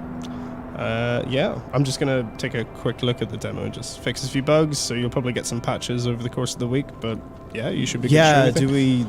There may be a few bugs in the version that's currently up, but that is something we can like live. Yeah, those will get fixed tomorrow. I think there's some controller bugs. I'll just double check that all the debug stuff is completely turned off. There will be bugs. I think the Paul way Thomas Anderson, there will be bugs. the way it works in like the dev process is, I think especially smaller team. Yeah. You kind of want to be as test driven as you can, but there's only so much. So Yeah, absolutely. yeah, a little bit later will be like the really hardcore. Yeah. But before this, though, we did run QA testing. Yeah, it was and, really good. We caught so much. That was fantastic. Yeah, also, if anyone finds a bug, send it to me on Discord and I will give you a surprise. Yeah. It's the... So Percival says, will there be a supernatural aspect to the story? You could interpret it as supernatural. Hey. But yeah, it's we absolutely wanted to keep things relatively naturalistic because there used to actually like not to spoil too much, but in earlier versions of the game we were playing around with putting more explicitly supernatural stuff in. But one thing we rubbed up against was that there was so much that was just so innately alien and weird and fantastical about the actual setting and source materials that it felt like you were doing a disservice to go, wow, look at this amazing ice phenomena that causes all of these things, and also something dumb we've just put up on top of it. So we've tried to lean more into maybe mythology and some folklore stuff. Yeah, it's the feeling of actively participating in what will become myth. Yeah, but you couldn't have put it better. Yeah, I watched a lot of The Leftovers. It was great. Yeah, I'm actually doing a panel tomorrow with our art director, which is adapting the past, bringing myths, folklore, and history into the medium of video games. That panel won't be here, but there will be VODs of it. Yes. And in tomorrow's stream, which me and Matt will be back here for the WoW News, we will be able to direct you to where that panel is, or at least VODs of that panel. Nice. Yeah. Are there random elements in the game, or is everything deterministic based on your decisions? That's a very good question. There is only one bit of RNG in the game, and I've made sure to tie it to the save file seed so that you can't save scum, and that is the random allocation of frostbite and scurvy if you fail to meet the resource checks at the end of the week.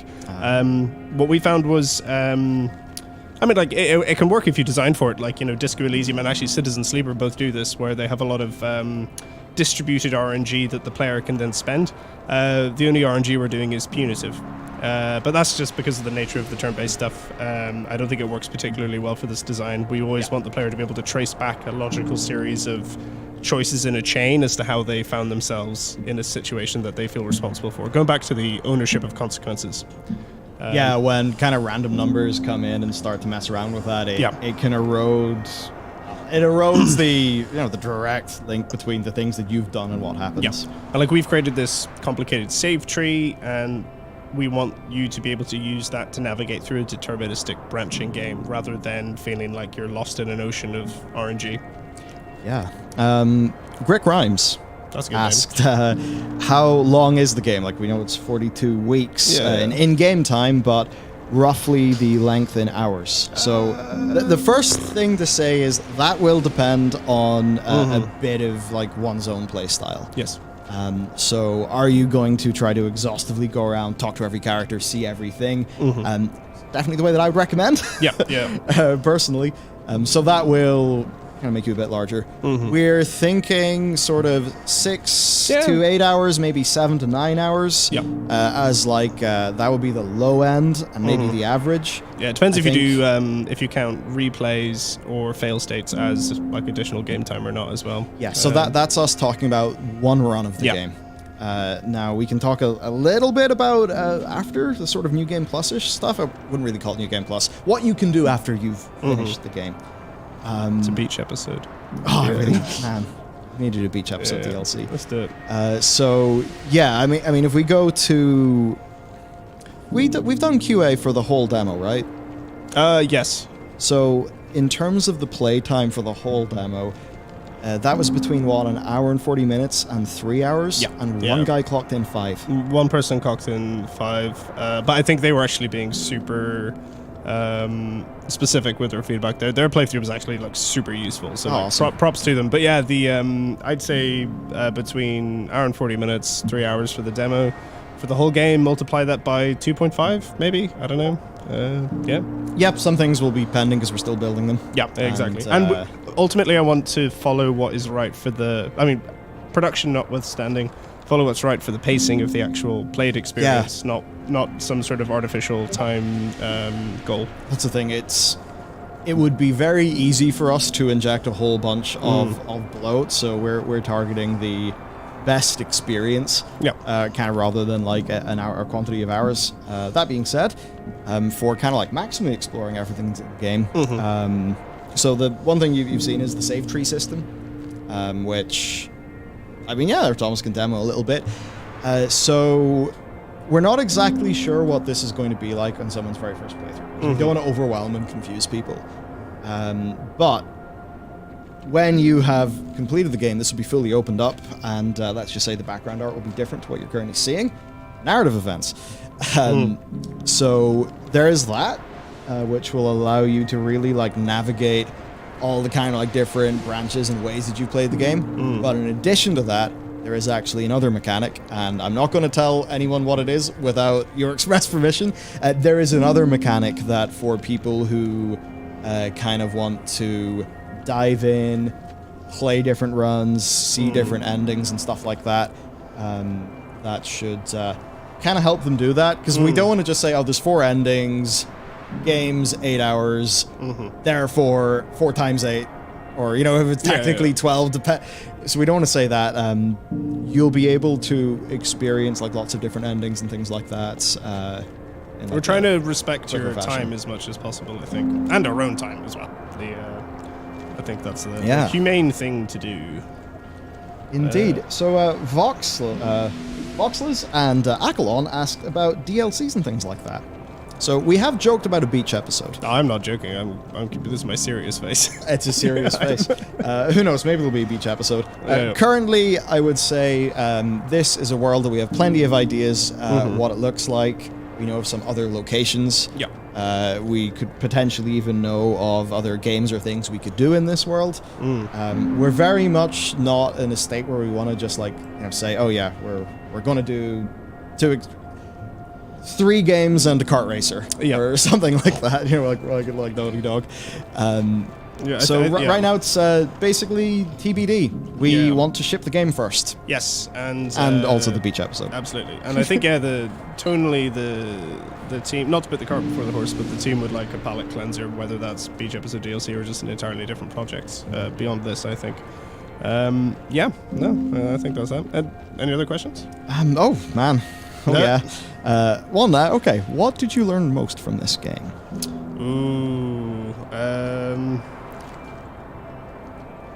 Probably the most useful thing I've learned, aside from all of the, personal life lessons and more kind of things relevant to my own specific life,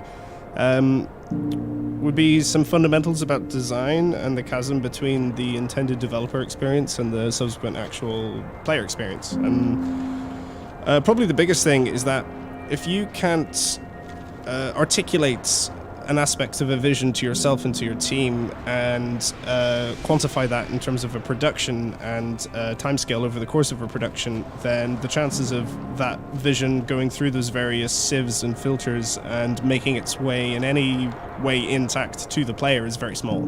So yeah, if you can't articulate it to your team, you're never going to be able to articulate it to the player, and that only gets more difficult. And that comes to things that you think of as like opaque problems that you've yet to have articulated answers for. So like, how exactly does this system work? How do we get from A to B here narratively? How does this gameplay feel? Other than that, in terms of things I've learned a lot about the Antarctic. Just like some technical stuff, how to properly scope a branching narrative, how to do a lot of UX specific stuff in Unity, how to manipulate save game data properly, how to develop potentially for other platforms has been a big learning experience for me. Oh, big one. Oh man, I have so much psychic damage from that. Yeah, and then the other side of it's just like creative collaboration with team members, trying to do that in a way that is effective but also responsible. You know, trying to not push anyone too hard, but trying to also give them the sort of the drive and the creative freedom to really put their best into their part of the game. And I think the team's really sort of stepped up to the plate and delivered very well.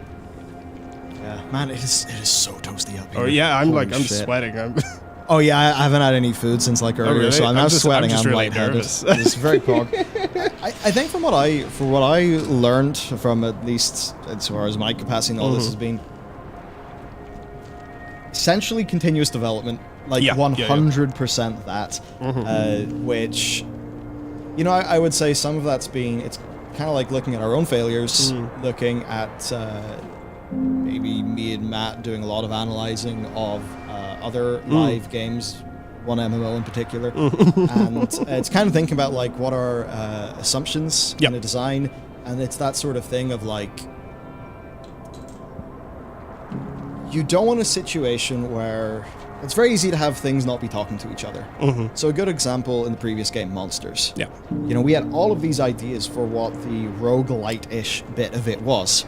So like mock-ups of maps, of an almost like a board game-like loop of like you and the other and the kaiju and stuff. You know, so we had all of that, and then the art side was all going, and then the gameplay prototype side was all going, but they weren't talking with each other because it was one of those things where it just ended up being like, okay, for this to be successful, in 12 months, the combat bit's got to be good, this bit's got to be good, that bit's got to be good, and then we have to smoosh them together, and then we'll see where it is. And that's almost the stories that come out of like BioWare magic of the whole, right, we all just go, have our blinders on, work as hard as we can, and fuck it, it'll come together in the end. Where in this, we very quickly learned, nope, that's not the way to do it. We need to make the smallest fucking slice of this that is wholly representative of a final thing that we could ship. And from that, you learn so much more about your design. Such that your systems will change, your content will change, the way you do art will change. A really good example, some of the boat navigation used to be first person. And I don't mean first person like an FPS. I mean, you know, click and you'll walk forward to over there. Almost like a Google Street View. But we just ended up being like, okay, well, A, that would be way more expensive. B, that wouldn't really mesh with what it's actually going to be like when you're on the ice in camp. It would cause a bunch of issues. And also, it would just be like too many clicks. Turns out, if you are immersed in the game as the captain, having a more RTS-like camera style doesn't break immersion at all. No. And then the other side of that is leaning into the isometric artwork, and again, going back to the chasm between what's difficult to develop and what is perceived as complex. When it comes to the isometric artwork, mostly because I think of the genre associations with RPGs and a lot of those old sort of, you know, Baldur's Gate-esque type of things. Isometric art 2D especially is often associated with rich story and rich RPG mechanics. So something that is ironically easier to produce and less intensive on the team ends up giving us way more maneuverability over the game mechanics, and then simultaneously is perceived as being part of a more aligned genre with what we want the game to kind of be marketed as. Visual novels can be harder to paint, but people don't think they're harder to make. So it's funny. But yeah, there's just a lot of things you kind of only really learn once you get into it. And it'll totally, like, it has totally changed how we think about future projects. Yes. How we think about our own way that we want to do games, which, I mean, not to say too much, but a part of it's like the idea of, okay, we'll take the core framework tech of the way we've done Pale. We'll add one or two things. It was like one of Ethan's contributions to thinking about what we do Change next. one thing, Thomas. Yeah, it's like, okay, Don't maybe we change do things. this and your character moves about, or we do this and that. And it's that just kind of way of kind of just, it's like, what can our team do? I guess an inspiration there is Supermassive. They're Right, great. you know, from Bastion all the way through to Hades now, and the incredible work. that they've Supergiant. done. Yeah, Supergiant. Sorry. Supermassive are completely different. Yeah. I'm very silly. Val asked, what about monetization? Indie box price plus soundtrack / art DLC. So, box price. Soundtrack DLC. Yep. Other things are, I guess, TBD. I would really like to have a physical art book, but those are also quite hard to do. Yeah, there's also other possibilities like doing bundle deals with other games that are thematically similar.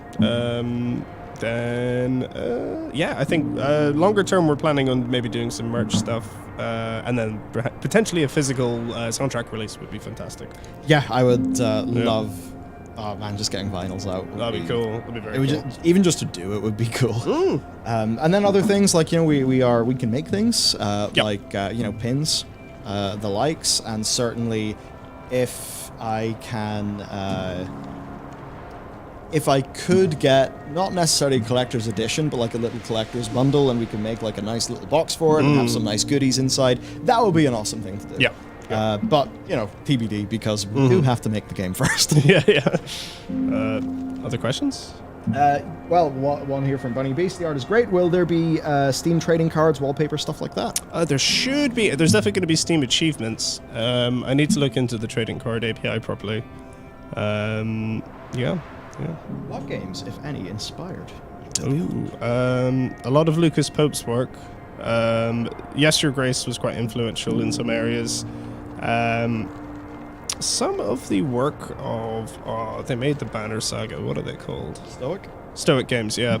Of course, Inkle Studios, the guys behind the branching narrative language. Yeah, big inspiration. They're awesome. If you want to play a game like one of the, it's actually on Steam as well. 80 Days, one of my favorite. It's fucking awesome. Overboard's great as well. A game they put out recently, which I think they made the guts of that in 100 days. Yeah, they just did a Spanish translation yesterday as well. It's nuts. In terms of other games, there's a lot, like across the team, there's quite a diverse range of tastes as well. I think in terms of like art direction, I think we've maybe taken more inspiration from other mediums in terms of like classical paintings and things. Obviously, all of the inspirations from the actual expeditions and Frank Hurley's photography, and trying to get as many like primary sources as possible. Okay, there are other questions. On the cross-platform thing, I think right now we are announced for PC. Yes. Are we announced for Mac? Yeah. It's the sort of thing we can play it on a Mac. It's just before we like officially, because it's like, does the game run on Mac? Yeah, totally does. But for us to like officially announce that for Mac, so I very much like it. There's a Mac demo build available right now. Yeah. There might be an aspect ratio bug I need to go and fix tomorrow. But it should fundamentally work and be playable from start to finish. It's being developed half of the time on one of the M1 chips. They're great for Unity at the moment. And I guess for other platforms, it's like, look, if we can get that onto others, that would be awesome. Yeah, we're doing our best on that front. It's just, it's busy times. Busy times, we can't really commit to things in the official capacity. All right, so other things will be possible to keep everyone alive. You have to lose a few. No, you can keep everyone alive. And technically any combination of anyone can die. Yeah. Oof. Including you. It's grisly. Yeah. Kind of going through other ones. Any word in pricing? Not just not yet. Not quite sure. Yeah, it depends.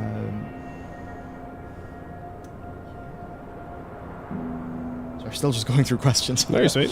Hope my playthrough is helpful. Absolutely, Val. Yeah. Anyone who did playtesting, thank you so much. That's like super invaluable to everything that we've been doing. Well, that is a fun one for you. And let me know if I've accidentally doxed you in the credits, and I will change your name. Without spoiling the ending, is there a possibility of a direct sequel if it does really well? I love games that have an ongoing narrative across multiple installments. I would love to. I would love to go do other games and then come back to this. If we did a sequel, if it's a bit crazy, if the guys let me do it, I would want to carry forward the possibility of the expedition entirely failing being a valid entry point to a sequel that involves different characters and actual follow-through. Yeah, ideally, same world, you can import your save. Yeah. And I've been reading a lot of books about cults for a potential Pale sequel, but that's a long way off. Yeah, that's a long way off. Are there Steam achievements? Are the Steam achievements hard to get? Don't know. They're not made yet. No. We still have to make them. Trying to balance those based on the final version of the game when it comes through. I want to put a lot of silly stuff in there as well. So like, you know, failing the expedition as soon as you quit, you possibly can, being an asshole to certain people, certain funny dialogue options, remembering things. Anything that's like interesting content that we've hidden away, I'd love to sort of incentivize it with achievement. And then obviously to be a bit, you know, cold and heartless about it, there's a huge correlation between statistical replayability on Steam and achievement placement, according to back-end metrics of other developers. Wow. So it's like, well, fair. Guess we're making achievements. Makes sense. Yeah. So you want to make them fun and fair, and a few fun things in there. Cam, best experience, not a quantity of hours. Yeah, you know, it's that thing for me. There are so many 1,000-hour games out there. I'm totally down for a good 1,000-hour game, of course, but maybe it's just kind of as I get older. What you kind of really sometimes crave for is just, I want 8 to 10 hours, 8 to 12 hours, whatever. Yeah. I can play something over a weekend and just be immersed and kind of come away at the end having finished it. That's true. It's one of the things I actually like about the way miniseries happen these days. Yeah. You know, it's like, oh, devs, that made for a fun weekend that made my brain feel funny. But, you know, it's not like a 9-season long sort of massive commitment. Yeah. No, I agree. It's set in the South Pole. It is, so not on Earth. Yeah, it's the South Pole of a fictional fantasy planet that is yet to be named. Yeah, we could tell some stories there. Yeah. They involve, a chicken pakora, a university project to remake the Game of Life, me and Thomas watching Sweeney Todd on YouTube while eating said chicken pakora from Guacamole, and if you're in Belfast, you know what that entails, and you know it's a bad move. Oh my god. I think maybe a few little roots happened there, and this man got heart palpitations drinking too much Monster Energy during, was it it was Warlords of Painor? Yes, it was during that was during our final project for uni. Jesus Christ. Basically, I've been playing a bit of EVE Online at the time, and we were doing I've known you for too long. We were doing this like solar system simulator in just like in my code got broken 10 minutes before submission. But the thing that I was doing was like planet generation and stuff, which really cool to do. Other people do it a lot better than me. But I drank so much energy drink, and I just decided that, I could repurpose all my planet code and then do virtualization on the GPU to make asteroid fields. So I did all of this. It just it popped out in 90 minutes. Then I started getting heart palpitations, so I stopped that, and I logged into EVE and I just did some mining for a bit in EVE Online to calm myself down. And then I think we went to the chippy. Yeah, you can stop this at any moment, Matt. No, I love this. Keep going. Yeah, okay. Yeah. Coffee Box MMORPG confirmed. Hey, if you have 200 million, we'll fail to make it. We'll do a mud. We'll do a what do you call those multiplayer thingy dungeons? The text-based. Yeah. We'll do one of those. Have you tried it with Proton? No. No. Actually, our systems. Proton's awesome though. Our systems programmer has for a different project. Cool. But inkle branching narrative multiplayer stuff's a bit awkward. They brought out parallel story flows recently, so that is slightly more viable. But I don't know. I'm not hugely versed in client server code on Unity related stuff. But. So Void Sparks really got it for us, saying beach episode. What about hot springs? There's volcanic activity down there. Imagine exploring the various ice caves formed by the volcanic activity. Man, this beach episode's getting better and better. He has actually accidentally spoiled something for himself, but yes. Good. Well, I guess maybe our first crowdfunding project will be the Beyond the Beach episode. The more people you can get alive to the game's final territory, the more boys you can put in the spring. Yeah. Looks like. Oh man. Where can we report bugs, and if any? Twitter is good. Discord is good. Twitter, Discord, or messages of any kind. And here's the real one. Will we be shaping the game on Ouya? Oh, what? Remember the Ouya? The fuck is the Ouya? Forgot about the Ouya! The fuck is the Ouya? What is that? It was a tiny little Android box that was supposed to be the future of gaming. It was the Ouya! Yeah, it was one of the biggest crowdfunding success stories until it all went very south. We were meant to ship our first ever mobile game on a Windows phone. That was a contractual Oh, the whole Windows obligation. Phone story, yeah. Yeah. Ah, Windows. You know, with Windows Phone, they had a few good ideas They that were did. really cool. I don't know if I agree. Fair. Oh, man. It's very sticky in here right now. How happy you guys feel with the reception of the game so far? Making the game, choose the game experience, anything you could share? I mean, yeah, it's probably very cool for the team. Finally, now there's a demo, people can play it. I think we got our first wave of that with the QA testing. Definitely. It feels... the game feels like its own thing separate to us. It feels like it exists out in the world, and it's like a shared thing. And like, I'm a big proponent of sharing your games with your player base. You know, ethereal tent's great and all that, but like, you know, fundamentally someone's giving you their time and they're sitting down and trying to engross themselves in this world. And I think by virtue of being an interactive medium, I think games is a lot more collaborative with the player. But yeah, no, it's been really fantastic to finally get the other end of that deal and have people reacting to things positively and negatively, just actually like, you know, having an emotional reaction to it's just really gratifying. Yeah, and I think the timing has probably worked really well too. Yeah. Because we're going to learn so much over the next few days. And of course, there's all the content you are building, and the team are building right now, which, I mean, certainly having this like wave of public feedback, I imagine will be extremely helpful. Oh yeah, like the game's never going to be perfect, but I just want to give it a chance to evolve around the player response somewhat before it's like rasterized forever. Yeah, so Terrible's got a question. Is the voice acting from the reveal trailer being carried across? Same VA. So I think grabbing Ian for the whole game would be... that'd be cool if possible. That'd be expensive. Right now, Ian McElhenney, he's Barristan in Game of Thrones. He's a Northern Irish actor, so... Grando Joe and Derry Girls. Yeah, and I mean, I wasn't there in the studio, but...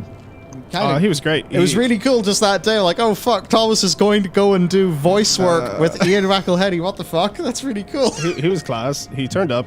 He drove himself there. He nailed it in 2 takes, and they just chatted shit for 45 minutes, made himself a cup of tea, and left. And you're like, good man. That's consummate professionalism right there. Yeah, I'd love to work with him. Like, he is open to it. It's just a budgetary thing, and like, whether voice acting purely is just vocal foley, so like, or like actually full voice lines of dialogue. There are other fellow travelers games that have been able to kind of have their cake and eat it too by not doing a fully voiced thing, but be quite strategic with where they place those lines. So I'd be open to investigating that as well. Yeah, it's like, so the ways that can go are interesting. Like, one is every single line in the game is VO. And in that world, the game is a lot longer, because that's just what it's like with VO. We have more animal VO than we have human VO, because James raided the BBC archives for commercial use of like penguin noises. So we have noises are so cool. We have a multi-instrument in F-mod of baby penguin sneezes. Yeah, they're great. You can well, if you're developing the game, you can literally play the penguin. So for other things, the other way of doing VO, of course, is like in Final Fantasy XIV, where they have different levels of scenes, right? So, you know, not the entire MSQ is done with voice acting. That's a more feasible thing that might actually make for a better game. Because maybe everything being voice acted is too much. No, you get burnt out. It's the same as there's scenes that feel better played isometrically than as full background scenes. Yeah, and that's the sort of thing, and it's why it's good to not have everything be concrete before you go. Yes. We didn't know that when we started. No. We only discovered that when we played. Yeah. So the thing with voice acting, not there for lunch. We may have some, you know, vocalizations. You know, like sort of grunts and stuff as you're going through. I'd say if we get, you know, sales, right? Like if sales are good and it's the sort of thing we could afford to do, it's certainly the sort of thing that we'd be open to. It's just kind of impossible to say right now, other than we know that the cost of doing voice acting is really high. And it's also quite a lot of work. Yeah, I'd say the integration is actually the bigger challenge than recording the raw audio in the first place. So a cool one here from Awesome Rashgroth. who's been playing Suzerain lately. Oh, which we forgot to mention is like Torpor Games. partially in our list of games we've been Yeah, looking those at. guys are class. So Suzerain was actually published by Fellow Traveler, our publisher. Yeah, they're great. And it's an awesome game, which again would recommend you guys check it out.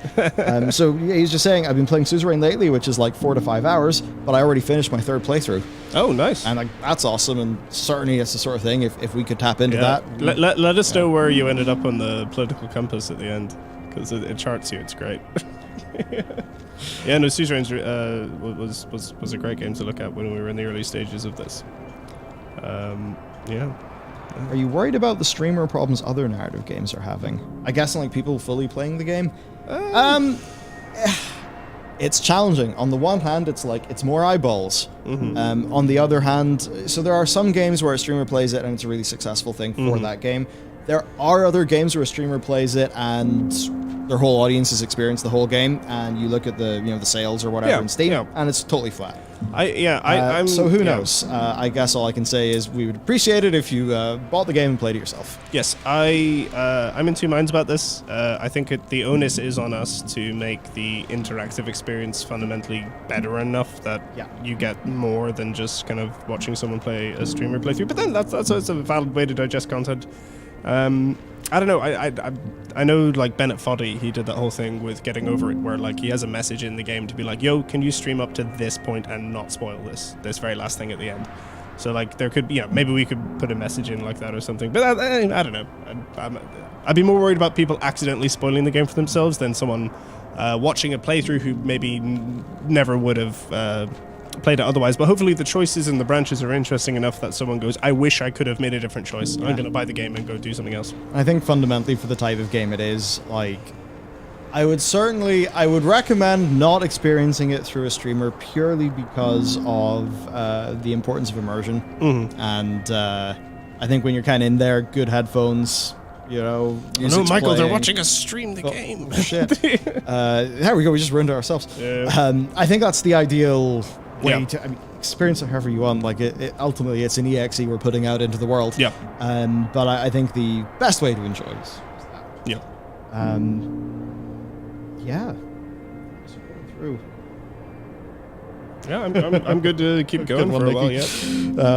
As for why Guacamole, I don't know. We were young and stupid. Oh man, it was the only place that delivered takeout past 3 a.m. and we were crunching our university projects because we were glue bags. But couldn't your team do the voice to begin with and upgrade later? Not really, because it's the sort of thing, if we were to voice, number one, we're not all voice actors. I mean, there's a good example, so for doing the grunts and things like that could be there. I'm specifically not doing that because you hear things that go through these vocal cords a lot. And, me going, or, you would know that, and then ultimately be thinking about some dickhead, not the game. Yeah, we did record a lot of the team for just like Foley voice stuff, but it's not like acted, it's not performative.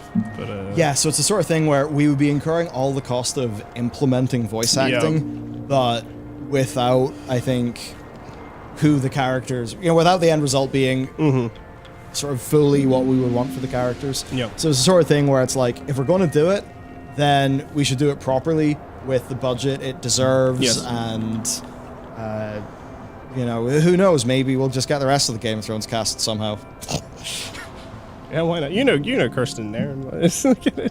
I have bumped into him a few times. He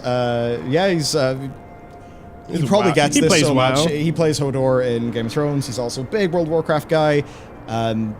Man loves WoW.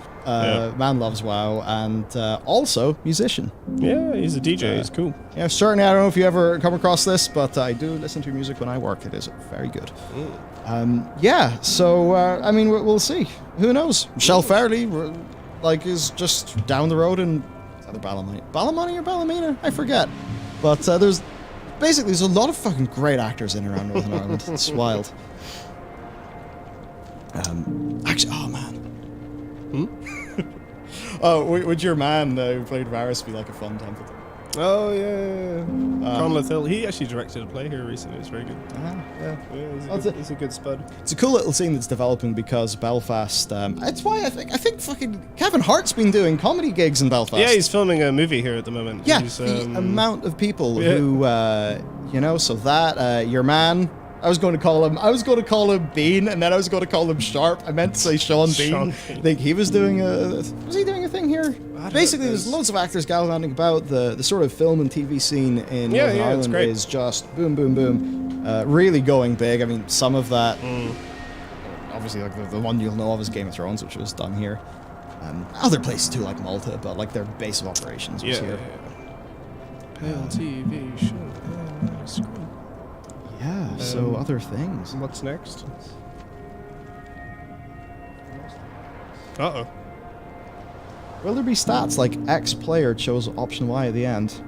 I don't know about analytics. I was looking into that. It'll probably be better tracked through the Steam achievements analytics that are already there under the hood. So you'll be able to go, this many percentage of this player's reached this specific unique outcome that nets you the achievement. There's just simply too many choices to actually do the analytics tracking under the hood because of how the inkle branching works. Here's another fun one from Voidspark. Question, future plans for the studio. Would you ever consider making an Irish/Celtic mythology-inspired game? I'm starting to feel a little left out with all the Viking games out there. Oh, fun. This actually does have a lot of Irish and Celtic mythology Got some inspirations in it. Yeah. And Jared's lore. Jared's Lord, like the actual name for the Saltborn. Saltborn's a slur. The Saltborn sailors are actually called the Crua, which is Irish for bones. But and like my co-writer Eric, the narrative designer, he's fluent in Irish. He went to a Gael school, and then Jared as well. Like he's heavily invested in Irish mythology and lore. Did anthropology degree, and there's a lot of the English-Irish sort of cultural class divide bridged by these Antarctic expeditions that we want to see if we can sort of bring into this game and even have like a slither of that there. And then, the panel we're doing tomorrow is with two other Irish / Northern Irish game studios. One of them is making a game based on Oscar Wilde called Jennifer Wilde, which is about the ghost of Oscar Wilde trying to help you solve your father's murder. And then the other one is the Dark Side Detectives guys. They've taken a lot of Irish mythology and horror into their sort of comedy detective series games. Some cool stuff. It's a sort of thing we'll weave and work in. I wouldn't say. Who knows where things could go? Yeah. I'm thinking about that thing we discussed maybe last week for after this, but before the other big one, potential big one. I was like, that's something that maybe some Irish myth can certainly weave its way into. Yeah. Things. What does $2,500 a month get you in Belfast square foot wise? Holy shit, Kevin! $2,500 a month get you a fucking lot here. Wow. Hey, it's good. It's good vibes. Is that some Cali cost of living going on here? Park your office next to a bonfire that nearly burns down your office once a year, and you get really cheap rates. Yeah, that's good shit. Our rates bills are really cheap here. Yeah, our landlord's lovely, and you don't get to say that about landlords often, but Nigel's great. Yeah, it's a total legend. Yeah, the cost of living here is not too bad these days. Yeah, I think we are. I mean, yeah, $2,500 a month. Wait, no. That changes tomorrow because of the energy spike that's happening. Oh yeah, okay. So energy rates kind of going up. Cut that. But no, man, like $2,500 a month's gonna get you. Yeah. Relative to other AAA gaming scenes, we're pretty cheap. Yeah. Like it'll get you 2 and a bit full apartments to yourself. Yep. Put it that way. Yeah, which certainly is a handy place to be based. So, oh man, there we go. We've been going for 2 hours and 18 minutes. Oh, really? Jesus. Is there anything you kind of want to cover? Things to do? Things to talk about? Oh, pluggables. Mostly just plugging the panel tomorrow with Jess. I guess if you've got any questions, now it's kind of like you're in and around your last time. So me, Dave McCabe, Jessica Campbell, Stephen Downey are doing a panel on adapting history, myths, and folklore into video games, and that's going to be tomorrow at 8 p.m. BST, British Standard Time. British Summer Time, sorry. And Otherwise, yeah, just try the demo for yourself. Let us know if there's any bugs. Please send them our way. If you like the game, tell a friend. That's always super appreciated.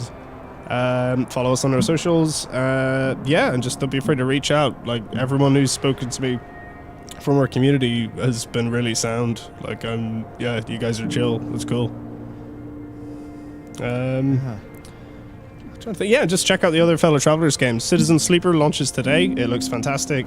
Check out Kraken Academy, Suzerain, all of those games. They're a great label. Yeah, I mean, hell, I guess, actually, fire that laptop over to me. Yeah. I can...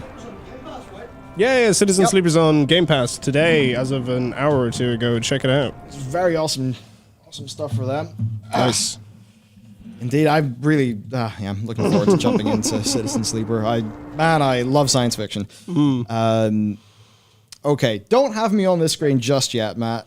I figure it could be fun to open up Steam. And where are you, LudoNarraCon? That's it. Now it's a Halo stream. Go to the games page, and then they'll be like. Okay, so this thing go to the Pale Beyond, and then there's the banner for LudoNarraCon. Yep. There she blows. There you go. Yeah, so I guess if you want to take a look, you can head to the LudoNarraCon page over on Steam. If you click the demos button, then there will indeed be a lot of demos and things like that going on. So, Mask of the Rose. Well, hey, there's us, and a little live button because you can live stream on Steam. How crazy!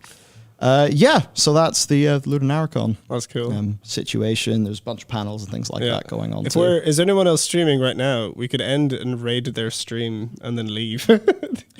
Yeah, I mean, it's not exactly a raid because you have to open your Steam client and go to it. Maybe they're on YouTube. Are they? Maybe. YouTube? I have no idea. Theater. Look, see all these Steam features? I don't know. It's like I hadn't checked in on what Steam did in a long time. I think that's to watch panels after they've happened. So that's I see. Yeah, that's so you can retroactively check stuff out. Yeah. Well, anyway, take a look at LudoNarraCon over on Steam. Anyway, there's demos, including ours. If you want to do that, just head on to Steam, and this is the thing that's still a bit surreal for me at least. You can just. I was going to say Google. No, search. Oh yeah, you can search for our game, and here we are. Now it's a React video, I guess, reacting to myself. Yeah, so wishlisting the game is like the single best way to help us out in what we're doing right now. The demo, so you can hit that wishlist button. There's a demonstration. And of course, the demo is there to be downloaded. Maybe a few bugs. We will sort of fix those up. I'll be fixing those tomorrow. Yeah. Yeah. So basically, that is. I think that's pretty much us. I'll do the last little pass. Do it, man. In case we got a question or two before we finish. Follow me on Twitter where I repost the same meme every week. That's all I do. Yeah. Okay, sweet. We good. Nice. We good. I guess, Matt, this will be on our VOD. Yep, this will be in the VOD playlist. Sweet, yeah. If you Looping on Steam after this shortly. Yep, so shortly you can watch this over in Steam, and if you just go to the Bellular Warcraft channel page, there is a playlist there of live stream VODs where you can watch the VOD of the whole thing. Cool. So, wishlist and Steam. Thanks for hanging out. You'll be able to catch me and Matt at 6:30 tomorrow, Thomas at 8. That's all BST. 22 hours time. 22 hours time. Cool. Thank you so much for joining, everybody. We hope you enjoy the game, and we will see you soon. Yeah, sweet. See you later. Bye.